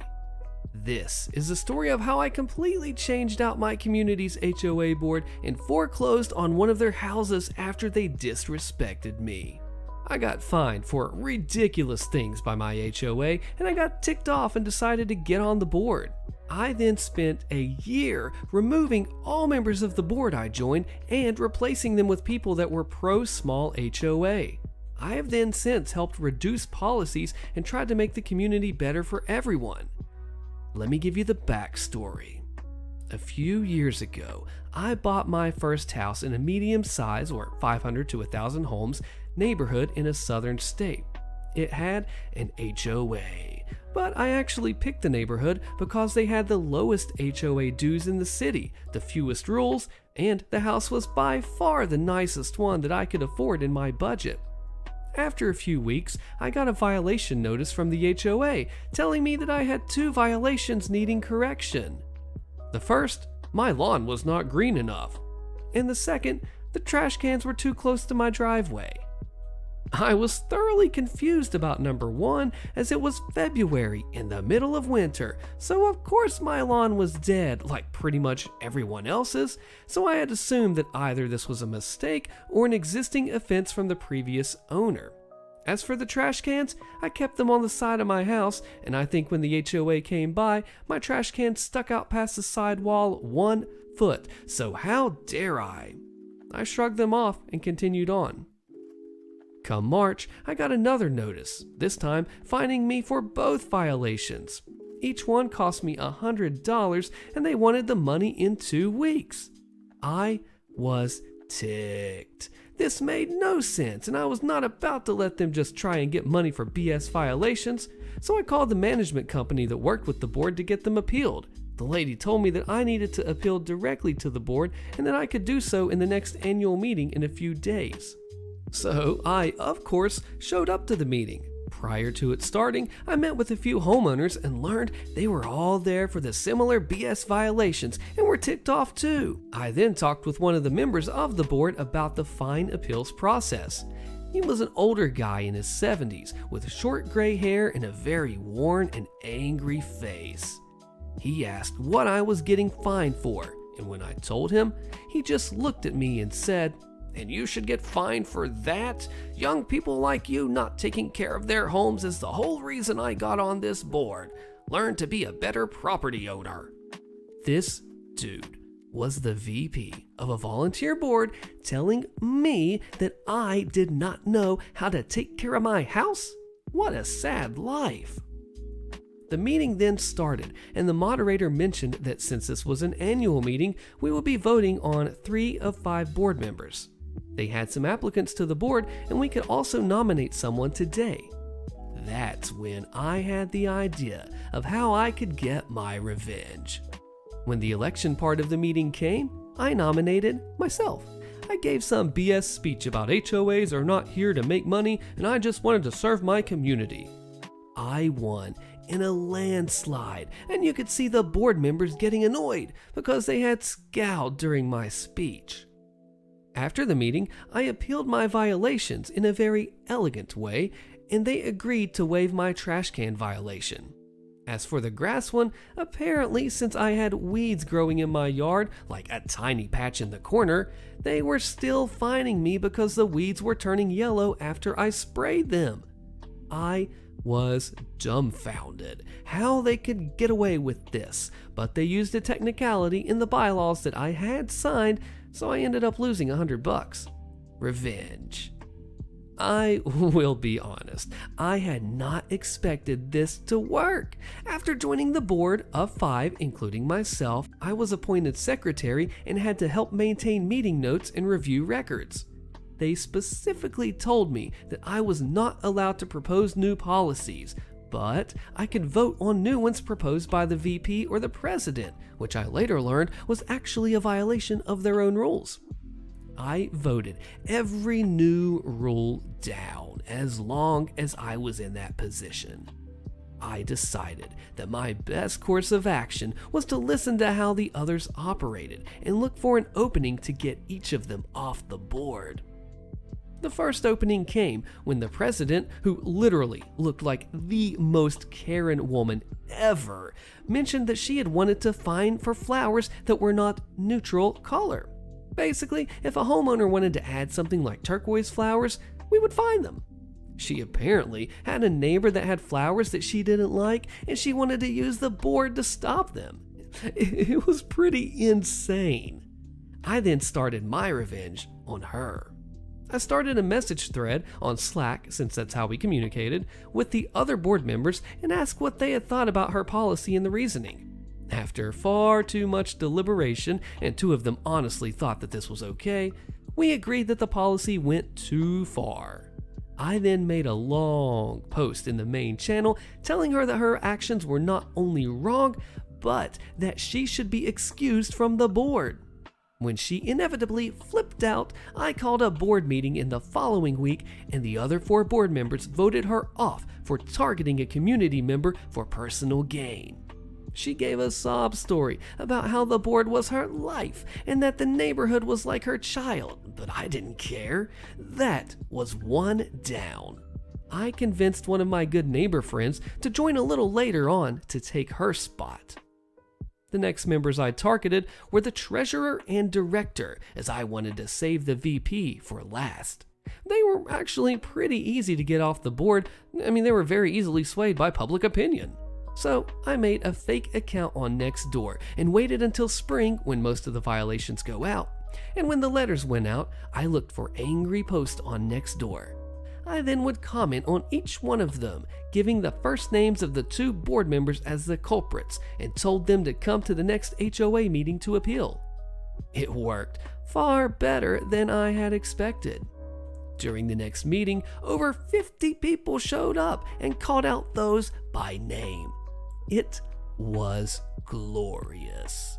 During the open session, community members grilled those 2 for their poor policies, even though they did not make most of them. The VP, now president after the other one resigned, tried to defend them, but ultimately failed. The 2 members were so distraught after the meeting, and I told them that maybe they should resign, and they both did. That was 2 more down, both of which were replaced by a couple who came to the same meeting and wanted to get rid of those rules. Finally, the board had been flipped to 4 out of 5 people wanting to get rid of all these dumb rules. The president, however, was still the same old angry, hateful man. He tried to add more rules to increase violation revenue, and we voted him down every time. He started to get annoyed, but stayed steadfast to the board. I tried a lot of tactics to get him to leave, and not much swayed him. A few months went by, and we started with a new management company. They had a much better style of property management and a website for looking through our community's records, as well as automated reports. When we got our first fines report, I hit pay dirt. The president's house appeared, and he owed around $10,000. Apparently, he had some open violations that he had never paid, and the other management company hid it from the board for him, since he had been on the board for close to 7 years. So, I looked into remedies. Since his fines were over $3,000, our bylaws stated that a majority vote of the board could start an HOA foreclosure on the home, which I think is insane that HOAs can do that. So I got all the docs together and double-checked with the new management company that the fines were correct, which they confirmed. I called an emergency board session, presented the information, and 4 of the 5 of us voted to start the foreclosure process. The president got angry, cursed, and left the meeting early. We were informed a few days later that the president had resigned, paid his fine, and put his house up for sale. While I am sad that we couldn't force a foreclosure, at least he was off the board. I am currently president to this day, and I have reduced the fining policy to be a maximum of $400, and homeowners can appeal anytime they wish digitally. In addition, I have banned any grass fines until May, and trash can violations have been super relaxed. Moral of the story?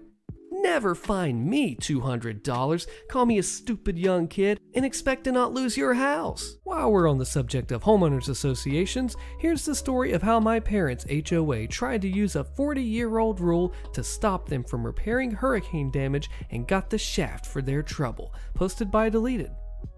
A few months back, as you all may remember, Florida got pretty beaten up by a couple of hurricanes. My folks live down there, and while none of the damage that they sustained was life-alteringly horrible or home-destroying, homeowners insurance kicked in and they had some water damage through the roof. They also needed a new one because of all the shingles that had come off and the debris that had punctured it. My folks looked through roofing options and determined that a metal roof would be a great option to reduce damage and maintenance on their home. Plus, it would serve as a more energy-efficient option with passive solar collection and fewer thermal losses in the summer and winter. It is more expensive, but my dad was basically r/personal finance incarnate when I was growing up, and he's in his 60s and he's finally concluded that he has FU money so long as that community is concerned, so the roof was a good investment. It looked like a win-win-win with that roof.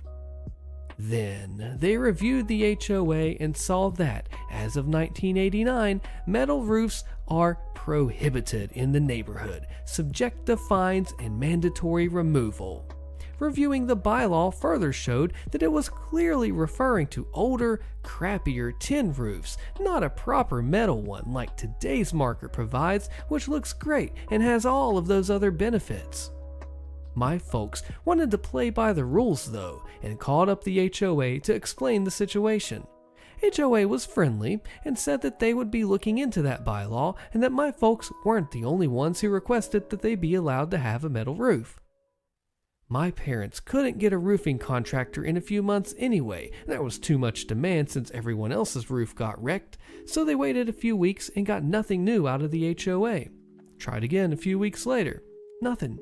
After about 2 months of this, they said screw it and started construction on the metal roof. Popular opinion in the neighborhood was on their side, and the roof was covered with a tarp that wouldn't last forever.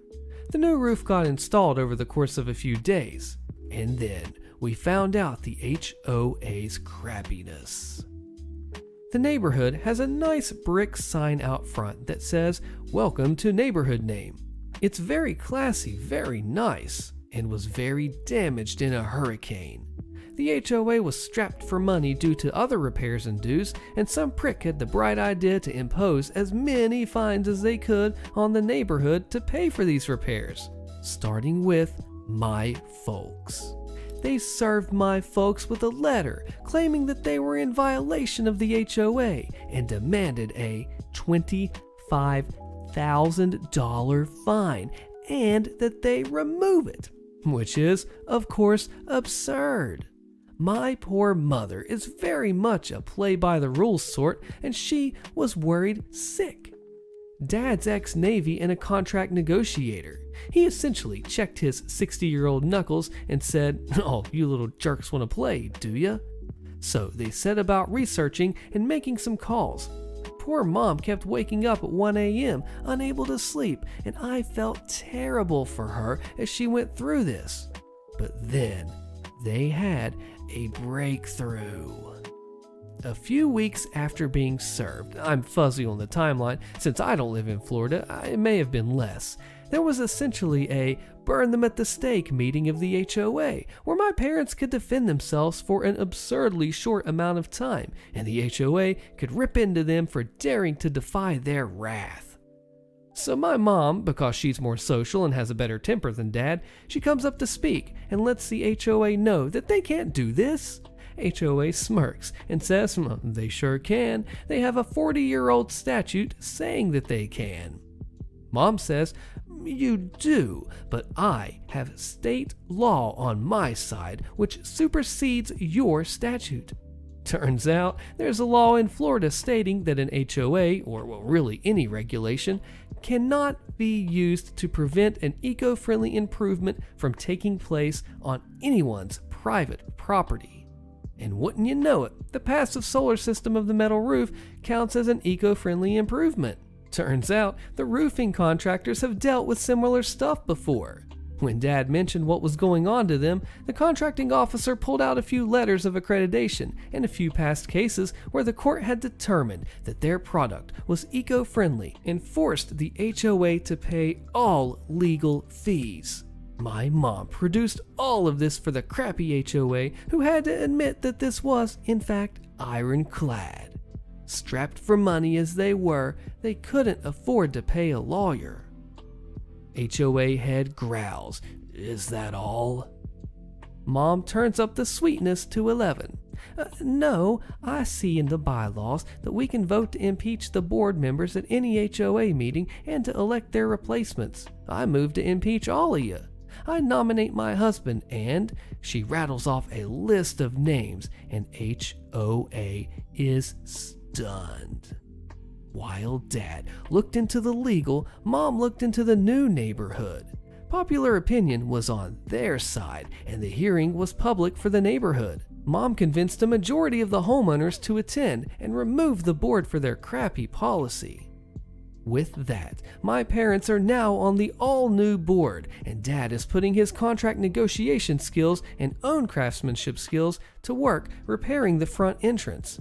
And metal roofs are now allowed by the all-new HOA. HOA wants to demolish improvement made to my property, posted by Deleted. I live in a small condo building, 34 units, and have served as vice president on the board previously. When I was on the board, all architectural improvements required board approval. The new HOA president lives 2 units down from me. 2 months ago, I discussed with him the improvements that I was planning on making to my unit so that we could make sure that they would get approved. We planned on replacing some tile with hardwood flooring, redoing the fireplace, and putting tile on the balcony outside. The president said he just needed an architectural change request for the hardwood flooring, as it was the only change that requires board approval. So we put it in and we received approval. The president stopped by numerous times while the work was being commenced, commenting on how nice everything was looking and how the work we were doing to the balcony addresses a problem that some of the balconies have, cracks in them. Fast forward to this month.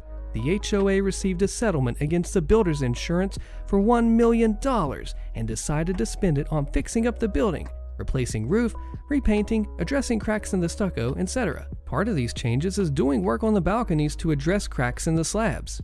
In a meeting with the construction company hired to do the repair, the company stated that they will be demolishing any tile put on balconies as part of the work that they're doing.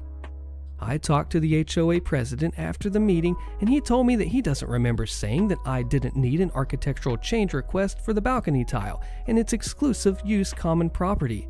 It's literally been 2 months since I spent over $3,000 to put tile on my balcony, and I'm ticked.